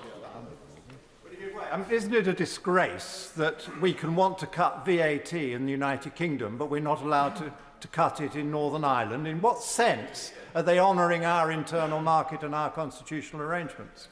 Of course, the Right Honourable Member is correct, and they are not. And, you know, I've listened to some members of Congress, for example, lecture us on the need to abide by the protocol, to implement the protocol. And yet this is a nation that was founded on a campaign of no taxation without representation. And what have we in Northern Ireland? We have tax laws on VAT, for example, that apply to Northern Ireland, and we've no representation in how those laws are enacted. That is not the essence of democracy. And it's important because in this Queen's speech, the government indicates measures that they intend to take to help small businesses, for example, to reduce regulations, to alter the way that business is regulated. And that's one of the benefits of leaving the European Union. We have more control how we regulate our businesses. But that won't apply to Northern Ireland, because we are regulated by the European Union for the manufacture of goods, for example. we have to comply with EU standards, which means divergence from our main market, which is Great Britain.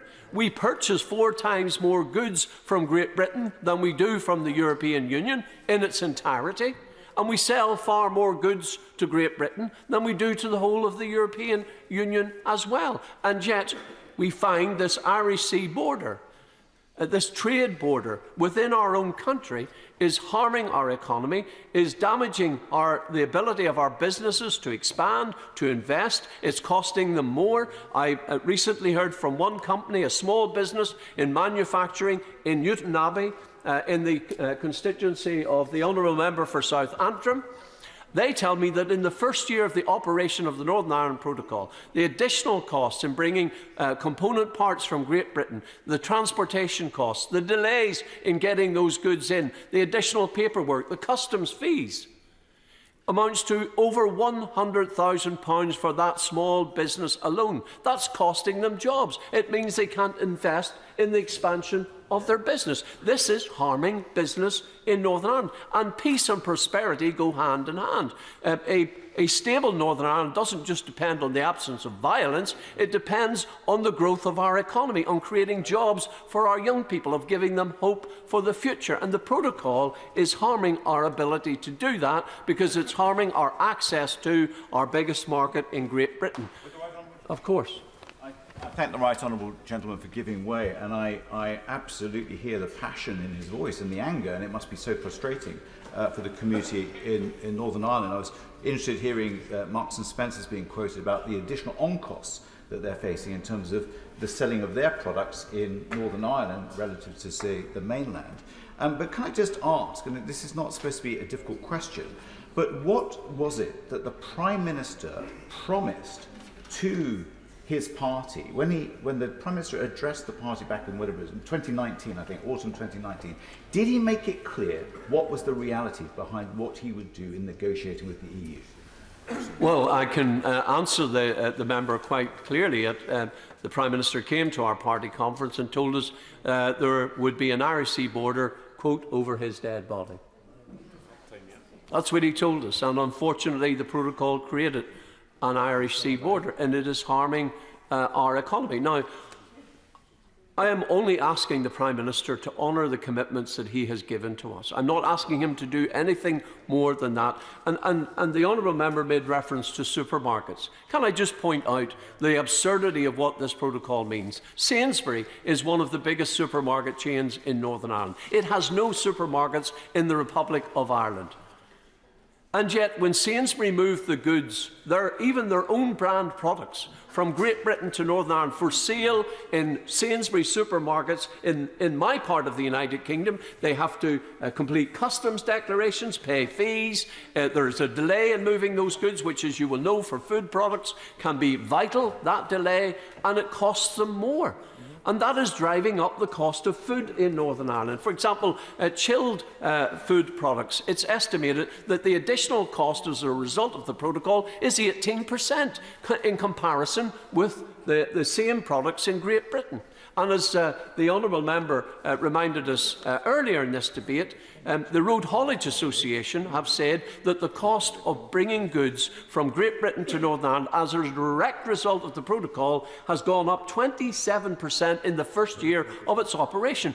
There can be no other impact of that additional cost than to drive up the cost for the consumer of purchasing products in our supermarkets and in our shops. That is the reality. And when people say that it's a nonsense to link the cost of living to the protocol, then the evidence is stark and it is clear.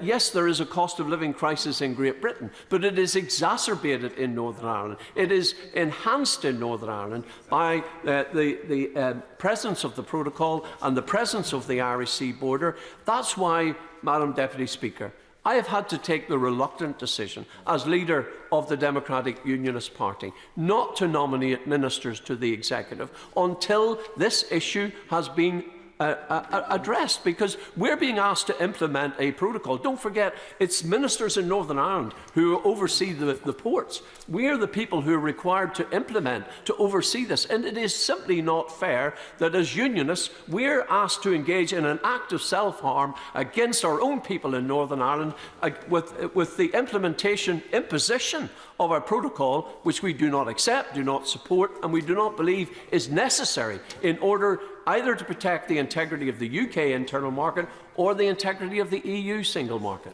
I thank the Right Honourable Gentleman for giving way. He may remember that the reason I resigned as Brexit Secretary went back to a previous Prime Minister promising full alignment, that was the phrase, between the North and the South.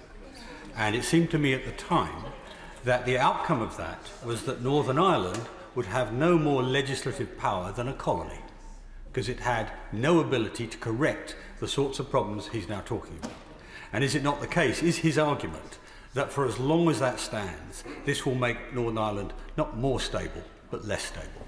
Well, that is absolutely the case. And the European Union told us, including the Irish government, a co-guarantor of the Belfast Agreement, argued that the necessity for the protocol was to protect the Good Friday Agreement and the political institutions created under it. Madam Deputy Speaker, it has had the opposite effect. There is no North-South Ministerial Council operating at this time. The Executive is not fully functioning. The Assembly is unable to carry out its full functions. And East-West relations between the United Kingdom and the Republic of Ireland are at an all-time low since as far back as I can remember. So can we not see the harm the protocol is doing to the relationships that are at the heart of the agreement? But it goes further, Madam Deputy Speaker. The Court of Appeal in Belfast has ruled that the protocol changes our constitutional status. It overrides Article 6 of the Acts of Union. Now, this is a fundamental building block of our